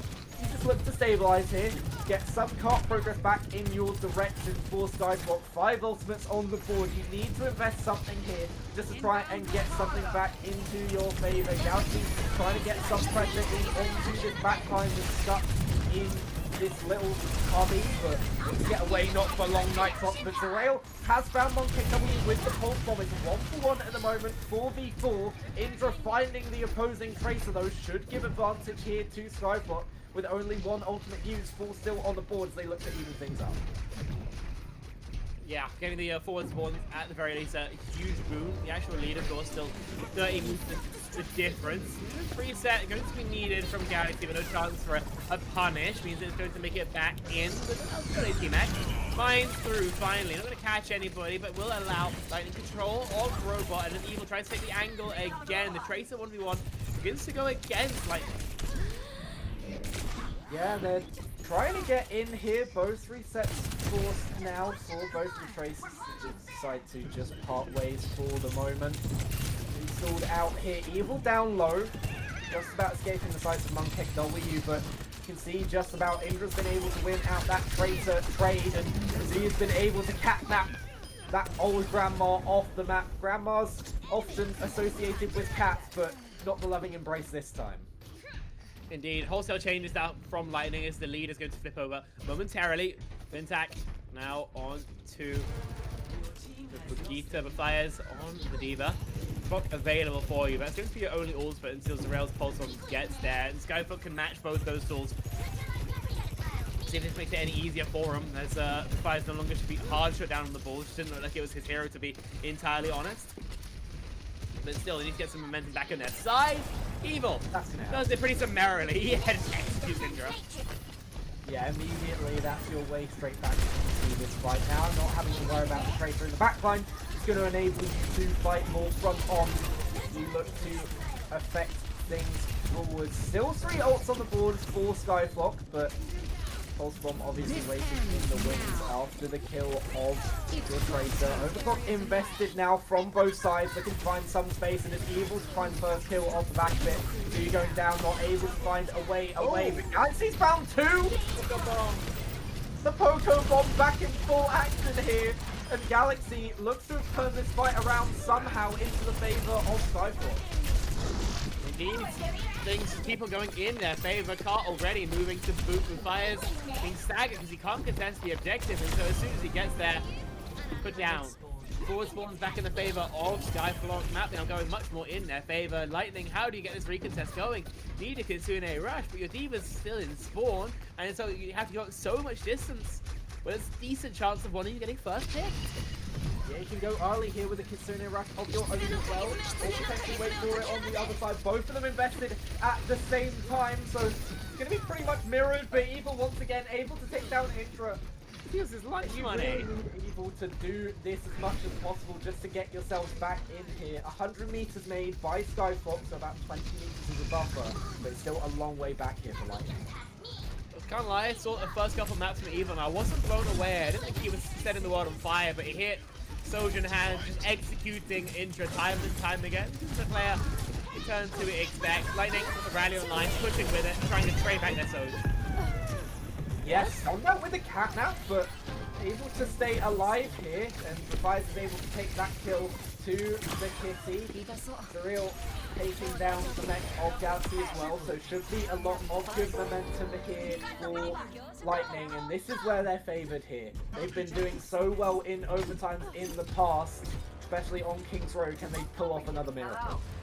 Let's see what happens as forward spawns now become unlocked, pushing for additional distance in just a second. SkyFlock full advantage here. Bomb combined with Azir as well could be particularly impactful. Monkey W as well. Clock in hand. If it's strong with them so far. Lightning don't have too much to play for. As we get to overtime, pressure begins to get down up to 11. Yeah, Monkey W going first with this overclock, trying to find something. There's not really anything on the board on the other side. The bomb invested from the Fires just to try and extend this fight. We need someone to touch. They've got someone there at the moment, but it was a bit of misinformation just shoving forwards that bomb.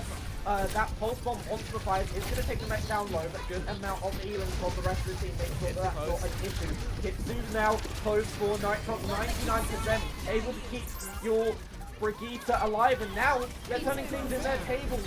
Monkey W going down once again to Evil, and now someone's got to touch the objective with SkyFlock. Galaxy's trying to get back in here, but the kills are raining through from Lightning. Now you need to find something here. Vintax able to take down Indra, and Galaxy can't touch once again. The Cardiac Kids Lightning able to do it in overtime. A second map in a row that SkyFlock seems so close, but yet so far.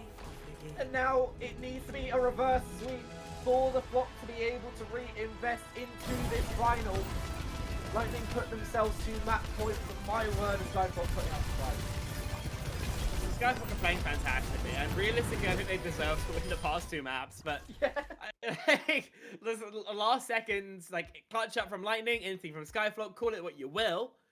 But it's meant that we're now 3-0 up. The reverse sweep going to be needed for a chance to win CGL, Season 17. And I've got to say, Lightning is just in cruise control at certain times, even when they're, behind, because they're playing ball of all things. I don't think Bafai is massively known for it, and Evil's still just, executing Indra summarily anytime he's got a rail and half a chance to shoot at the Tracer. Lightning, I'd imagine, are going to be feeling even more comfortable, even more confident than they were when they started out, and an uphill battle for SkyFlock to try and take some of that momentum away from them. Absolutely, and it feels like, everything that they're doing is working out well for them until it comes down to the crunch time, and those clutch moments from the Lightning players are coming through in sways. You've got Evil finding those kills that are needed. Bafire's able to take down players on the Diva, obviously the preferred hero over the Wrecking Ball, but I mean, we like to see at least a little bit of a switch up. It allows for a bit more creativity, and obviously this is a meta where there are multiple things that can be run on pretty much any situation, but Lightning up 3-0.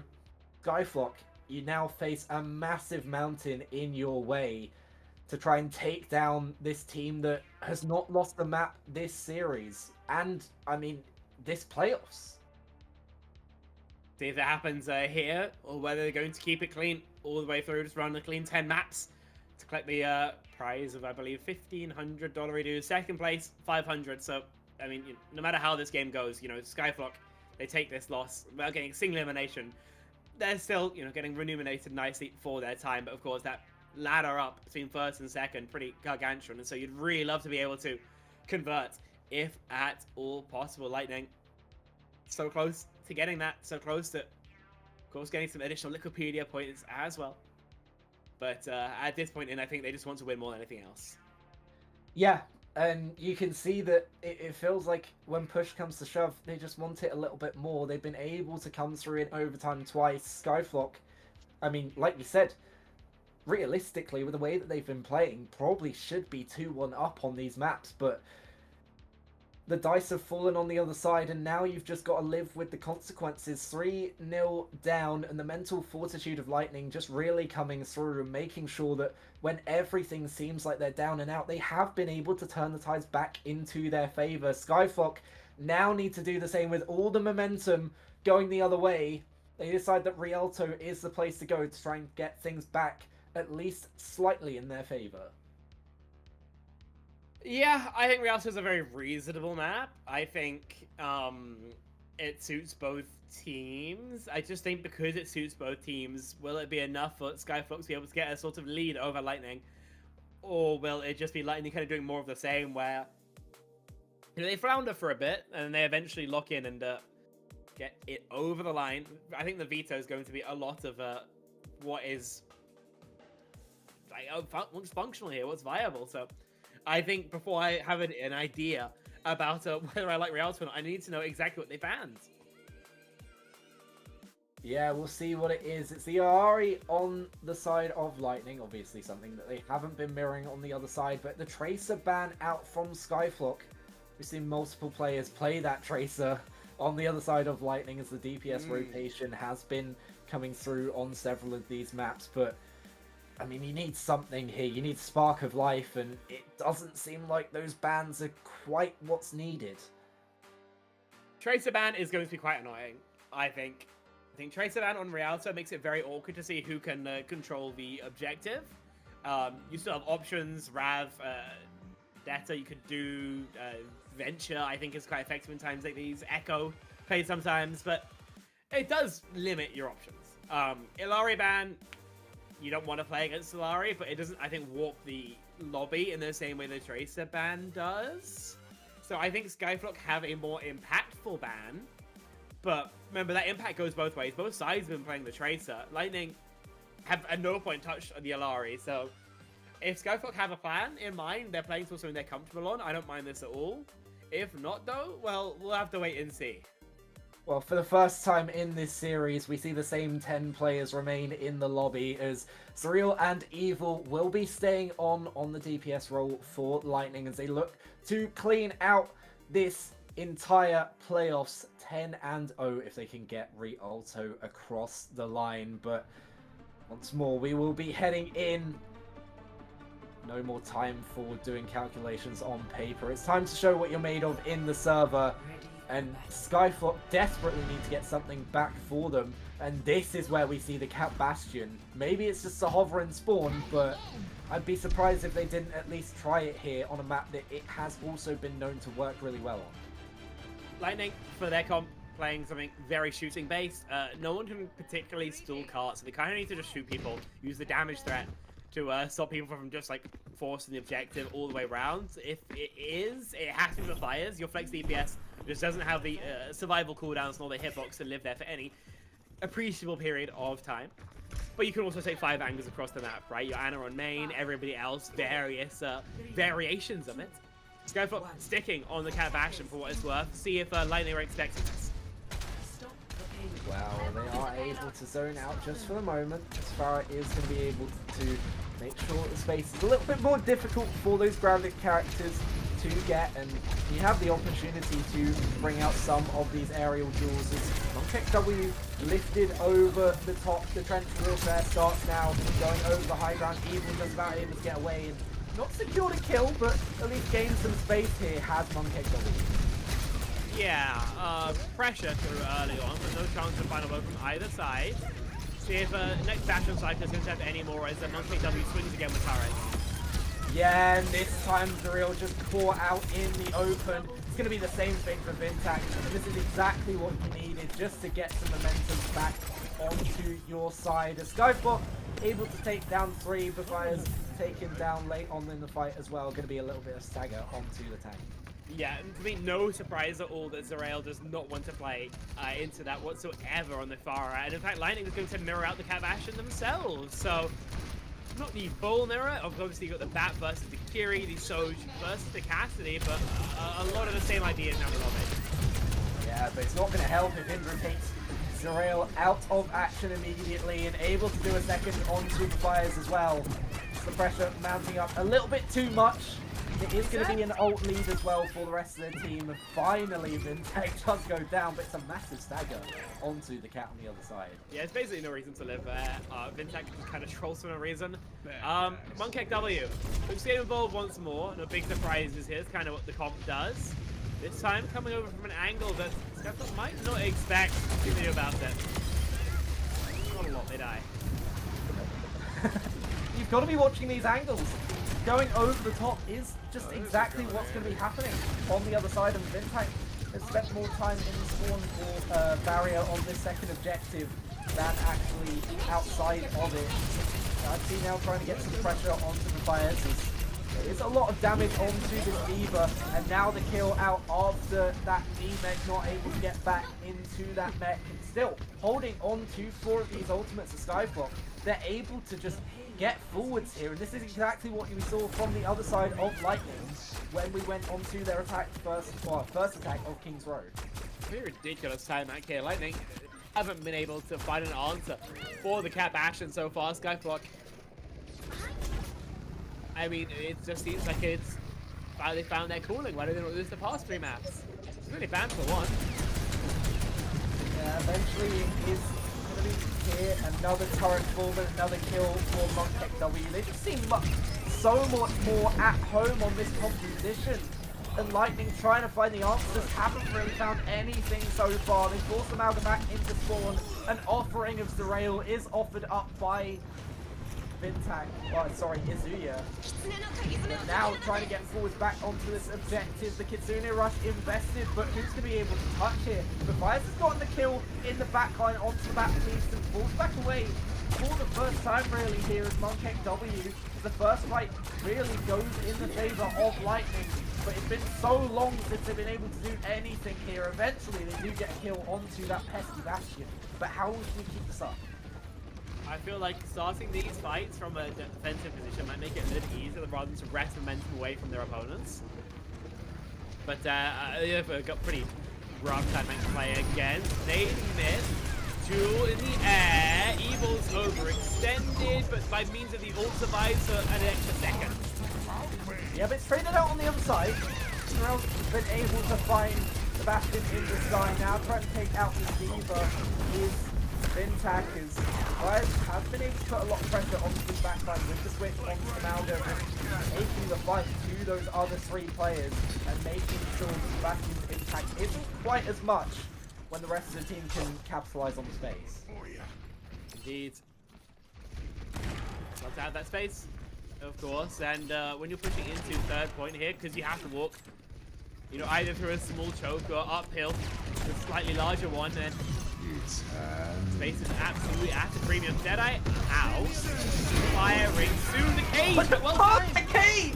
Doesn't matter though, as they're able to capitalize off the kills anyway. That Baptiste amplification matrix is going to be securing some kills here. Now stuck in the middle of this fight is Nightcross. Behind enemy lines is Vintak down solo on the cat and eventually does fall. But these Galaxies out of position as they now have to fight forwards into this final point. Of course, because you don't have that early Diva positioning, but Fires can take a lot of space on the objective for free, and so even though the cards, you know, incredibly close to completing, it's not the end of the world. Bastion cycle attempted, cancelled by means of the ultimate blade pull from the rail, and even though they get the deflect onto the flash, it's not enough to keep them alive. The catnap of all things, the draw damage takes care of the rail, but still with the Kitsune Rush, you can keep holding. You can't if the Fires run straight in though, trying to do a miracle play here when surely they had something a bit more stable. Everything goes red for SkyFlock and they're able to get over the line. It wasn't quite the time bank that they came into 3rd objective with, but at the end of the day, when you're trying to get things back on board and in your favor, it's a little bit more difficult to have some things go your way. The mental is going to be challenged here for Lightning. And SkyFlock able to get a fairly healthy time. Well, I say a fairly healthy. It's very healthy. We've just seen 4 minutes 20 on King's Row in the first place. So, forgive me. That is still a very, very good time bank. Yes, so absolutely agree. Time bank is obviously fantastic to have. We've also seen Lightning do better, but should we expect them to? I would say not. Rialto is a very different map to King's Row. Very different styles of play.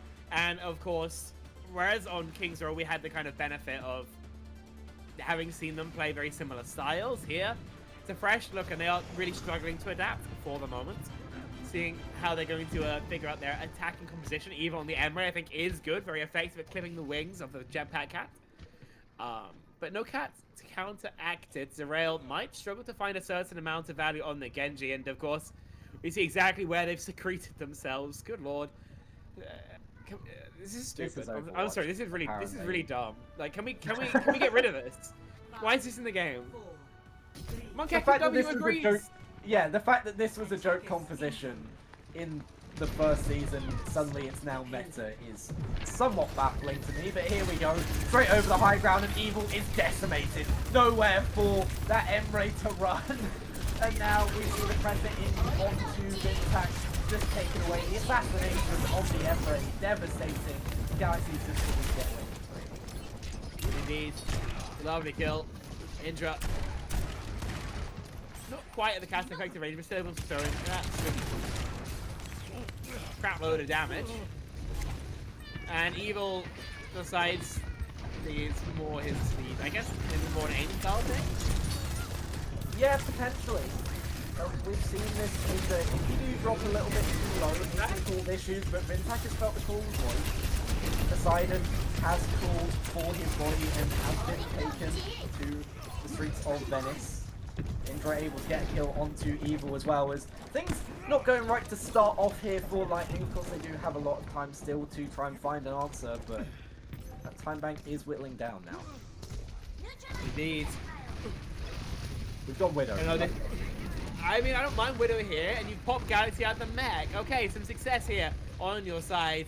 Lightning has finally found something to go in their favor, and because that cart now rolling, but if they don't get exit kills, which they are doing, and I was going to say a recontest on the second point, it's going to be pretty uncomfortable.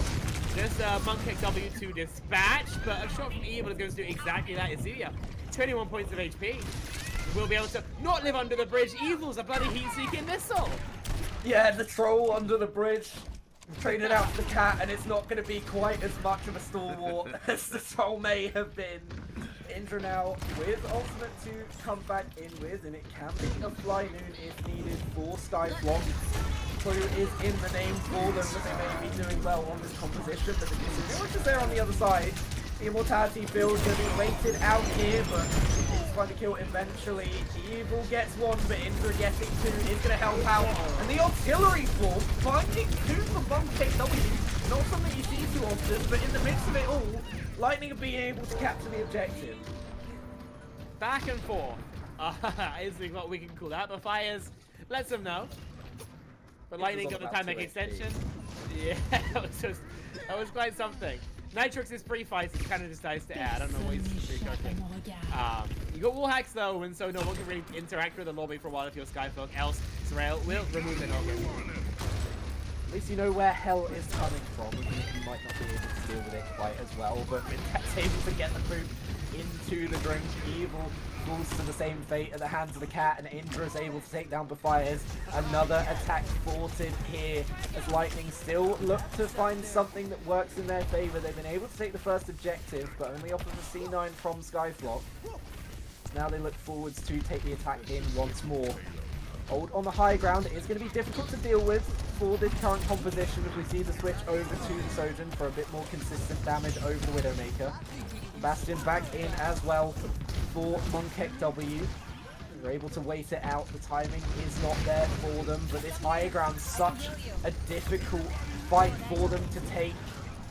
Just about surviving that next Bastion form. Here is Lightning.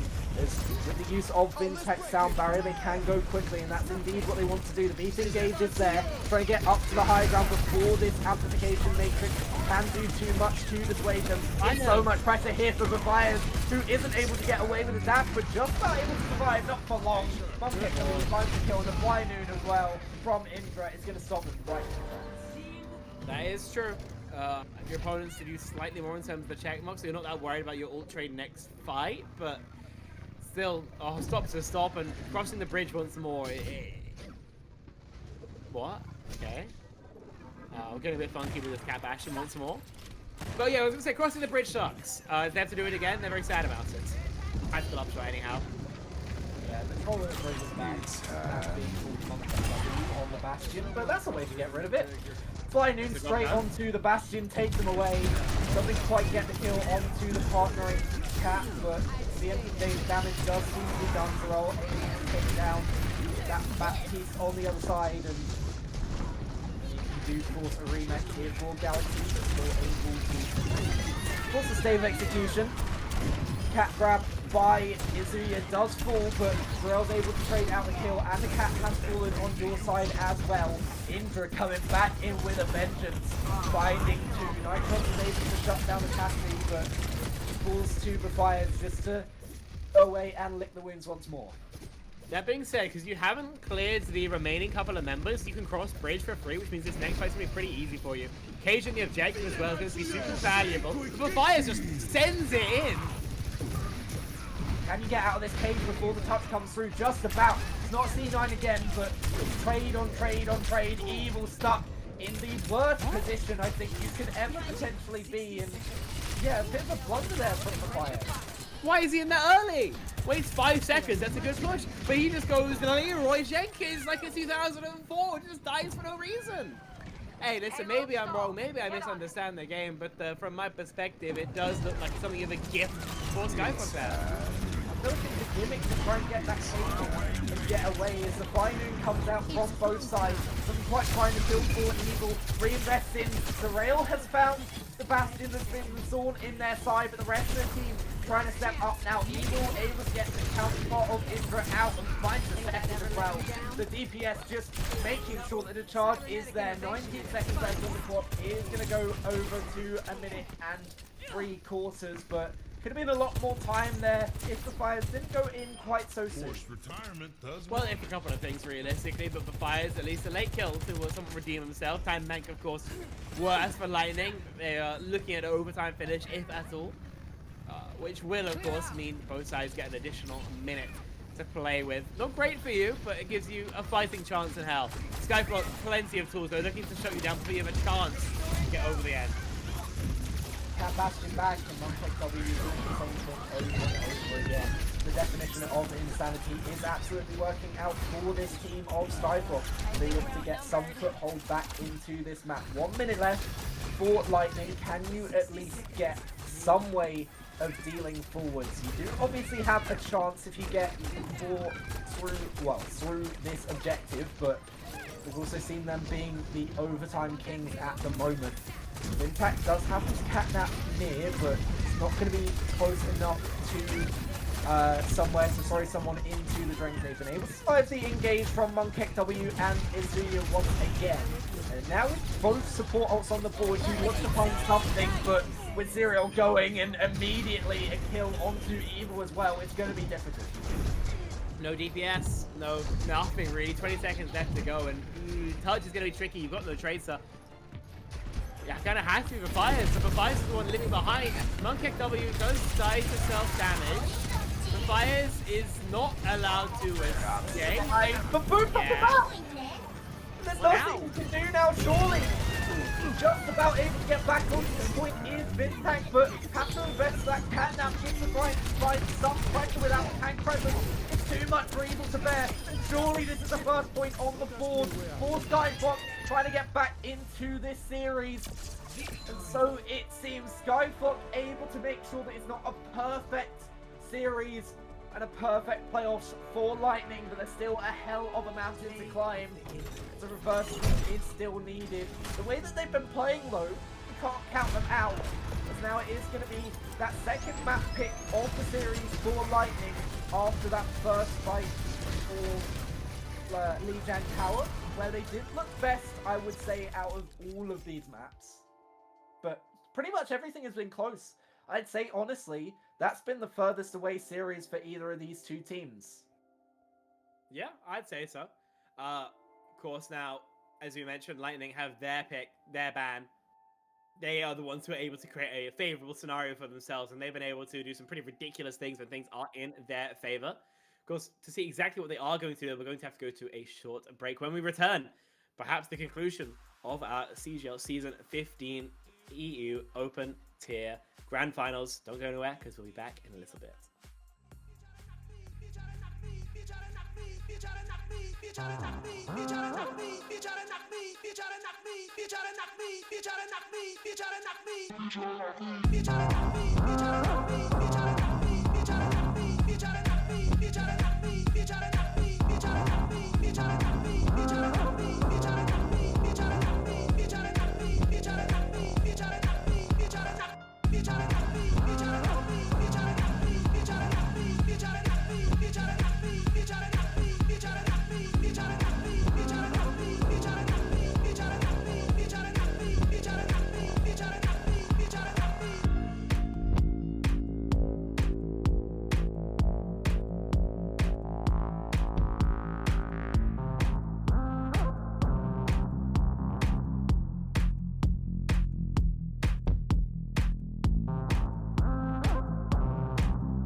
Welcome back with us, CGL Season 17 EU Open Grand Finals.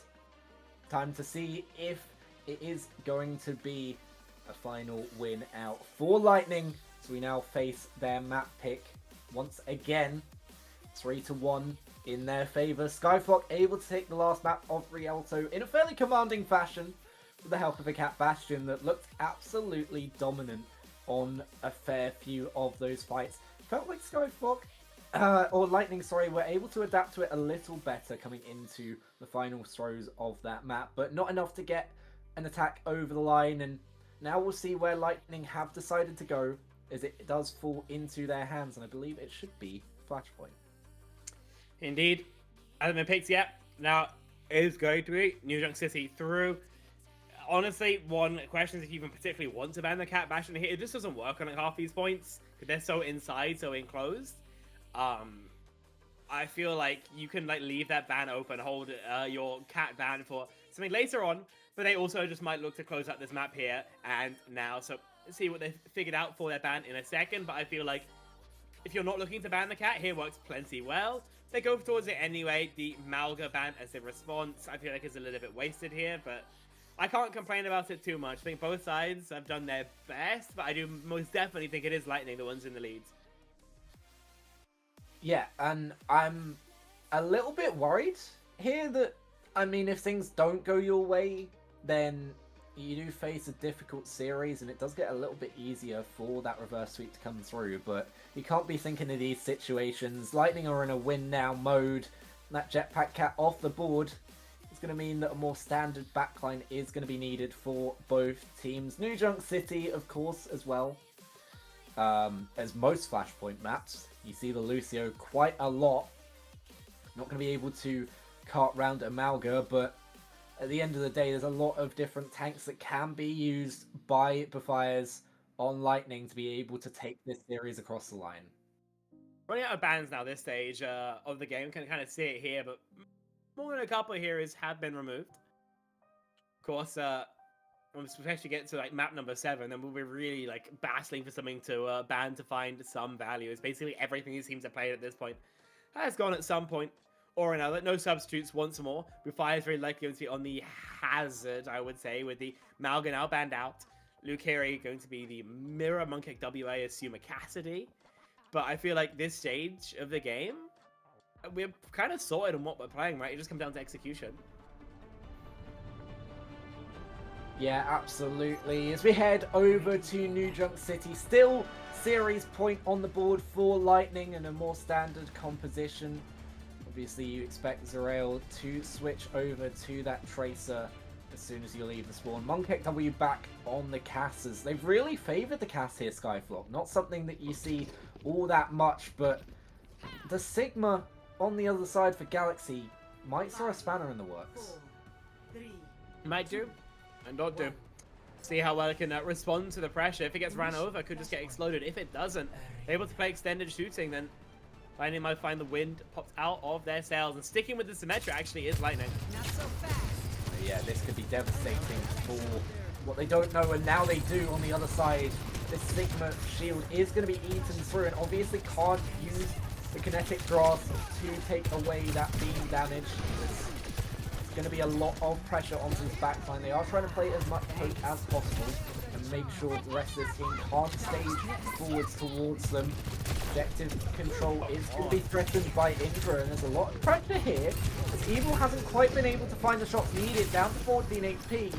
Just about able to be sustained, as now the pressure comes in, now the tempo is up by Lightning. Still not able to find a kill off the back of it, but the Immortality build wasted is going to be a good start, and capturing the objective should be even better to force some sort of response from SkyFlock.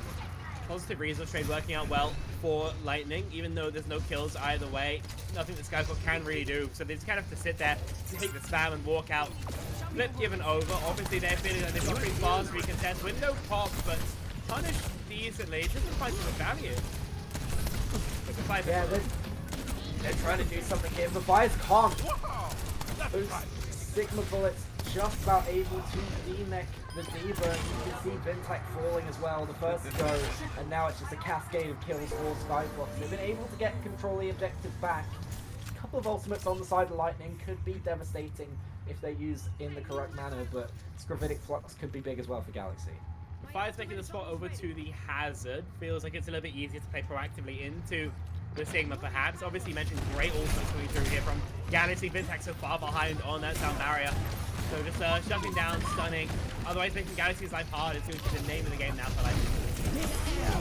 Full ult still on the board, and hold that as Indra throws the pulse bomb at the corpse of the Fires. Huge shot from Evil, but stuck in the Gravitic Flux. It's going to be difficult to do too much. Finds second kill onto Indra, and now chasing down Izuya. Has to pop that.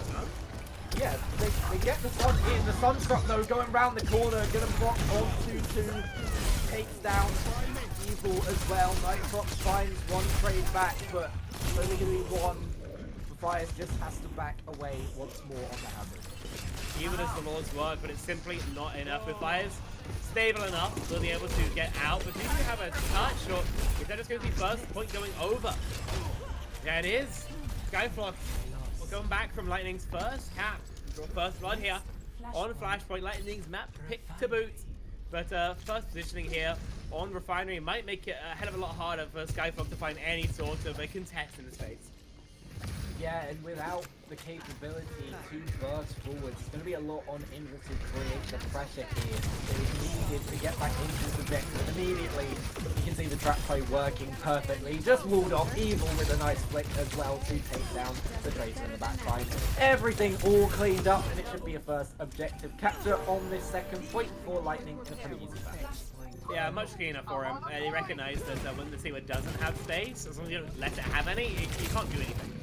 You know, the create controlling space and take it pretty terrible. And so, on an easy hold, your ult bank's good, you've got good sight lines, and SkyFlock can't really access any of it. So, it's going in your favor. You do need the Fires to live, and he does die to air, which is not great, obviously. Yeah, there's been a couple of times in the series where Fires has just gone a little bit too deep for his own good. Now just trying to hold the line is the rest of the team. TP in from Zaril, but falls back away from the TP means that Indra's going to be able to secure the kill. They'll hit with 3, going to be linking back up with the Fires, and they have the ultimate 3 contesters if they really want to, but surely they wait for this Symmetra to come back. Fires like, you really just have to live. All these deaths are very avoidable. And because that is so much easier for SkyFlock to find value when maybe they wouldn't have otherwise. Walking back in with ults, Kitsu to open is a very standard response here. You kind of need to hold your beat for Gravitic Flux. They go in with the beat engage instead. They decide to use it proactively, and they're able to get the kills off the back of it. Immediately, it's a waterfall of kills for them. SkyFlock trying to find something back in their favor, and they do get Evil. But Indra going to be forced away. The rest of their team going back to the spawn doors, and it is going to be a bit of a saga onto the It's not the end of the world at all for Lightning that they used to beat there. You are a bit worried about the Flux, but there are other ways of someone counteracting that. Splitting wide, cleansing, of course. The photon barrier, lovely to have. Vintek sees the trace, it's going to avoid. Lightning now getting closer and closer to last fight territory here, but the same can be said of their opposition. Immediately engaging with this Gravitic Flux. Will you be able to find anything? They've been able to stagger themselves out pretty well. The Fires, though, caught off guard, pushing down. A lot of pressure onto the rest of this team. Now the Kitsune Rush invested, but without the tank presence, it's going to be difficult to hold this space. They've been able to get so much damage though onto Galaxy. Indra Monkek W still fighting, but the Captive Sun invested as well, and Izuya has been able to find the kill. And the kills that have been needed, but Fires once again falling first in this fight and able to clean up our SkyFlock. I feel like we pop ball there, we have a good chance of closing out here, but still let's put it on the recontest. Someone does need to touch though, no Tracers to do it easily, so it will very likely be Fires. Died first in the previous, and again, going to be up first to bat here. Switch over to mirror. This Hazard has been made by Galaxy. Monkek W tries to find something, but everyone just hiding back behind that Symmetra shield. Not going to be too worried about that high noon. Nitrox has been able to take down the Immortality build as well, just invested to make sure that sustain is there. Galaxy down so low on this objective, and eventually the Fires sees exactly what's been happening on the other side. happened to him is you're able to take down the hazard, just pushing a bit too far forwards. And this second objective, while it was a bit of a task, does fall into the hands of Lightning. Now leveling it up 1-1, potentially getting to this next point first as well. Harder than it probably had to be, but cap's a cap. You got a couple ults heading into this next fight. Beat down poor Clock. Your opponents can't really match it. Things not going too badly for Lightning now as they begin to look at, I believe, bomb flats. Mid-rotate light lovely here. Up behind as well. Beautiful wall, but an even better mortality build just to make sure Galaxy can survive. But now the zoning is too much. Galaxy stuck here in this downpour, just about to survive. The split the fight, the beat isn't there in time from Vintac. Still they're able to find the kills. They're trading back into their favor. Izuya is able to find Evil, but it's only 2 left here for SkyFlock, just trying to get back away. Nitros is going to take the TP to the objective, and somehow just about Lightning hold on to it, but a bit of a misplay by Vintac. I feel like the most said phrase from today is harder than it maybe had to be. That's exactly what this was. We didn't have to miss the beat, but we did. The fires goes down, and now opponents walking up to the point rather than downing them in the choke that maybe we prefer, but we still with the Kitsune rush, we can still make this a strong recontest.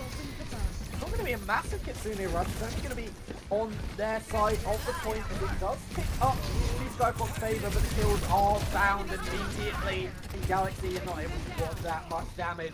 Forced back is the rest of the team, and once again control the objective. Still stays in the hands. Well, with the stagger onto Arik, this could be devastating for this point. Yeah, that it will be. I mean, I don't believe there's a chance for a touch. Indra maybe could. With the rail going down, maybe it's more likely. Oh, okay, Revive is really deep as well. Maybe not looking so good. Revive is low. Revive has gone back. Where is Evil? We love Where to is see Evil? him learning.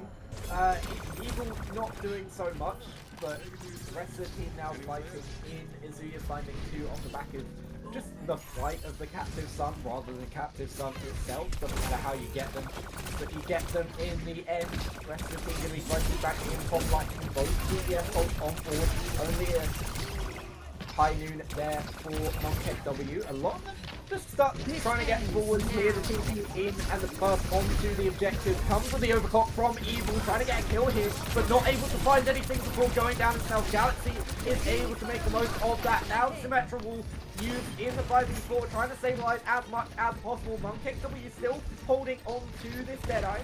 Going to be looking for some kills as soon as this triple goes down, and now they have the ability to use it. Galaxy's been able to find a kill, so has Infra. Maybe they don't even need it, they do invest it in the end. The fires surely does fall, Arik does go down, but the rest of the team able to make up for the deficit. Arik dying is a bit awkward. He's going to be later than the rest of Lightning will be, by dint of not having that Lucio speed, by dint of not having personal mobility. And so Lightning might be able to get to the point a little bit earlier. They might be able to get through the choke a little bit easier than otherwise they would be. In fact, that's what's going to happen.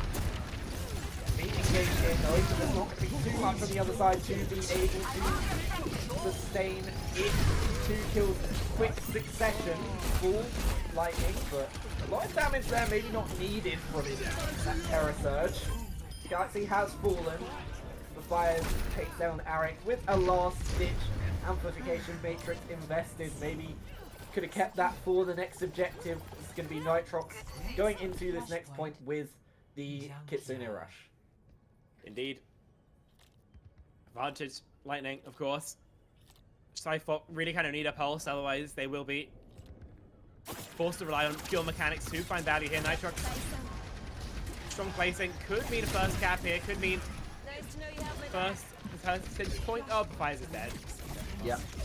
Revive has gone too far again. We said the lesson was learned, but maybe it comes in stages. Evil able to trade out onto Arik, but the question is how much can you do without your tank here? The TP is taken about 5 million times by Nitrox, but not going to be able to save Evil as the spear comes through off the map. And now you're waiting to engage without your Sojourn. Revive trying to find a kill here onto Galaxy. The wall is good, but that immortality of that horse, just the staying power, a little bit too much to be able to follow upwards. Fire's going a little bit further in again. Kitsune Rush invested in the wall, able to stop that captive sun from getting any investment onto those fights, but Vintac was caught by it. They find the kills once more here to SkyFlock. They need to hold this objective as it's really serious points here on New Junk City, but they've been able to do it very well. Yeah, they have. With a chance for Lightning to recontest, Zerail will have Wall for it. In a long fight, you'll have Downpour and Clock as well. SkyFlock, Tectonic Shock going to be your most important tool. Indra, information spotted out. Still can go for a cycle if so wish. Yeah, immediately you can see this symbol invested, trying to get back to the objective. Indra just lying in wait here in the backline, spotted out by Zerail, and a lot of pressure onto the Tracer. Gets the TP back in, hold that, hold bomb goes wide, but MonkXW in the meantime has been doing the most to take down Evil. Galaxy down so low on the objective, but able to sustain himself. And that immortality still makes sure that MonkXW is going to have the sustainability to take down Bafires, jumping in to try and get those kills. The point has flipped into the favour of Lightning, but it's not going to take long for it to go back to SkyFlock. It's not going to take long after that for them to be able to take this to a 0.5, and everything now on New Jump City, lies on this final objective. And it does, because they started to make the rotate early, then Lightning, I believe, will have some largely earlier positioning here on Ducts. You will have good tools for it as well, but the momentum was definitely in favour of SkyFlock after a relatively controlling junkyard here. Obviously, Mafia is no longer on the hazard. Ramacho going to be his pick of choice. A little bit easier to play slower tempos, perhaps harder to get blown up like he has been in the past. You need a lot from Evil with this overcut though to hold this positioning. Fire's already down low without the shield. That's the Nemesis Storm, but it's only going to be holding up the hand at this distance, making sure that he can't stay too far forward. Overclock now invested from Evil, but you can see immediately it's a trade out of that Captive Sun and the Beak from both sides. Then are now ready for MonkXW, trying to find something here. Terra Surge invested from Galaxy as well. They forced them away from the objective, but they don't care about that. It's already in the control of Lightning, and they've been able to do a lot of damage onto Galaxy, maybe pushing a little bit too far on the Orisa. Hungry for the kills, going to be turned away at the door by Evil, and the rest of the team just forced back up. Yeah, they are. He's a couple ults there, this guy, but just didn't find the value really necessary from him. Carrying high ground, sure, we need to do something past that. Low HP is Arik, allowed to survive by an uncharacteristic miss from Evil. But Fires, this doesn't matter what here he's on, he's going to push deep and in. Yeah. He needs to be that deep. The Fires are speeding thousands on this map, but Evil able to just about get away. Galaxy once again is able to hold down this objective. Symbol not going to be enough. Indra going huge on this fight for this point. Evil able to take out MonkXW for one, but falls to the silver bullet of the same player, and eventually the Fires forced to deal with the consequences of the donut. All I'm saying is to feed as much, Jesus needed loads of fish. Fight back in by the Fires, able to use that shield to at least mitigate some of the damage coming through from the amplification matrix now. We see them switch over, trying to address this high ground. Have the Kitsune rush to do so, but you have Evil down low in the backline, and Indra once again finding the kills that matter here for SkyFlock in these situations. The pick up the Fires is good, but the sustained Uzi Annihilation is better. And eventually it is going to pay dividends. Evil able to trade out onto Galaxy as well. Could this be the last stand of SkyFlock? There's going to be one more fight needed, surely, for Lightning to take this match and the series. SkyFlock should have touch, but if Lightning lose this fight, they might have to really battle for it. That being said, you've got control of the point, you've got clock, you've got good information about where your opponents are walking into. As long as you don't give them the chance to properly square up, you can get them pretty easy. Yeah, Overclock invested, trying to keep them at the doors, but Evil down low. Vintac doesn't get the kill from MonkXW, so immediately traded from Indra again. Galaxy has to pop the Terra Surge to stay alive, but it's not going to be enough to sustain. Still, the point stands in the hands of Lightning, and now it's the feed into the objective to just try and sustain something here. Vintac does fall eventually off the back of the Captive Sun, but it's not going to be enough. Lightning took a lot of hassle, but eventually the 3-2 does come through. New Junk City falls into their favour, and it is going to be a 4-1 scoreline in our EU Open Grand Final for Season 17. Lightning, your champions here in CGL. Obviously, the score relatively one-sided. Each individual map doing anything but. SkyFlock able to keep it incredibly competitive against a team of mechanical warlords like Lightning. And SkyFlock, I mean, you've got to be so impressed by the level you played at today, but unfortunately just wasn't enough. Lightning's mechanical power, their sheer output, but like enough to get them over the line. 4-on-1.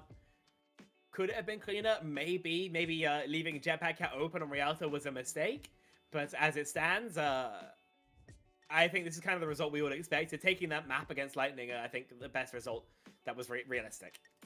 Yeah, at least you find something to go home with if you're SkyFlock. You are going to be ruining some of the mistakes on King's Row and Runasapi that made sure that, Ishvaranza, that made sure that you weren't quite able to get across the line. But at the end of the day, you can hold your head up high that we were able to make the grand final, and of course you do have a bit of money going into your bank accounts as well. Lightning, on the other hand, able to get the win today and go through with what has been a pretty dominant run through this upper bracket into the grand finals. Make it pay as well with this final win of the season. I'm sure they'll be very, very excited. We'll be hearing from players, I believe, on both sides soon, but stay with us as we're going to go to a quick break and we should have an interview on the other side.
Inside here, you get an insight and you know something, but you don't want to say it out loud because you're kind of afraid that it's not going to be really true and it'll spoil the whole thing for you,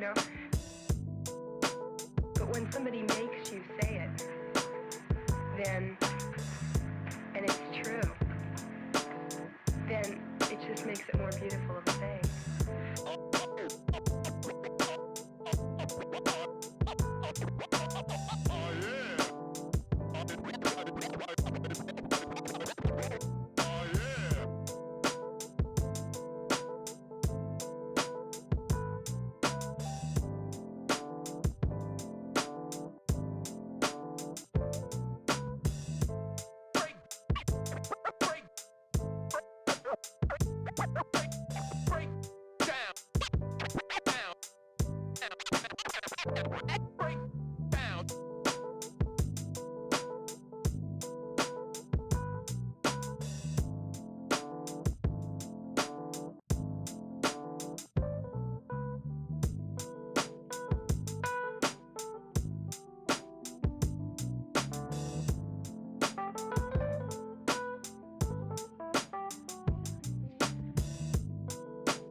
Welcome back with us at CGL, where we have just seen the conclusion of our Season 17 EU Open. Lightning winning out 4-1. We are joined by two of their players now, Zero and Vintak. How are you guys doing? We're doing amazing. At least I hope Fever's doing amazing. I'm doing great. No, Michael doing is amazing. Our teammate is so good. Yeah, our teammate's really good. Yes. Well, absolutely. Congratulations on your win. You guys came in as the favourites coming in from the upper bracket, but we saw a couple of struggles. You seem to have the mentality to win, though, in overtime. How did it feel going into those nail-biting finishes, especially on King's Row and on Esperanza, to be able to just about get those maps over the line? Well, we were not really worried because we just have the clutch team and we know it. So we're pretty confident about that. We just went in there, knew we had to get into the mindset to just fuck them and win. Obviously, they played good. They played a lot better than I expected, actually. But yeah, just went in there with the winning mindset.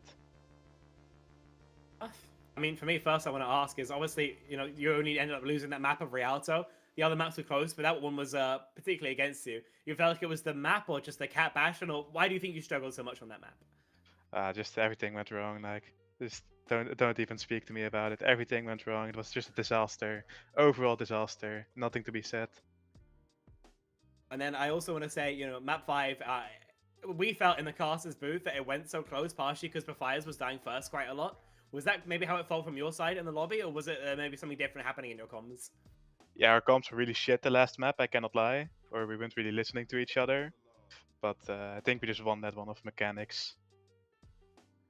Yeah, fair enough. Able to get it across the line, and obviously you guys have a 6-man roster. We saw all 6. Well, we saw you've got more players listed on the CGL site. But we've got a few players come in for you. So, how does it feel as a team of 6 to be able to run those different compositions to a high standard with whoever comes in on DPS?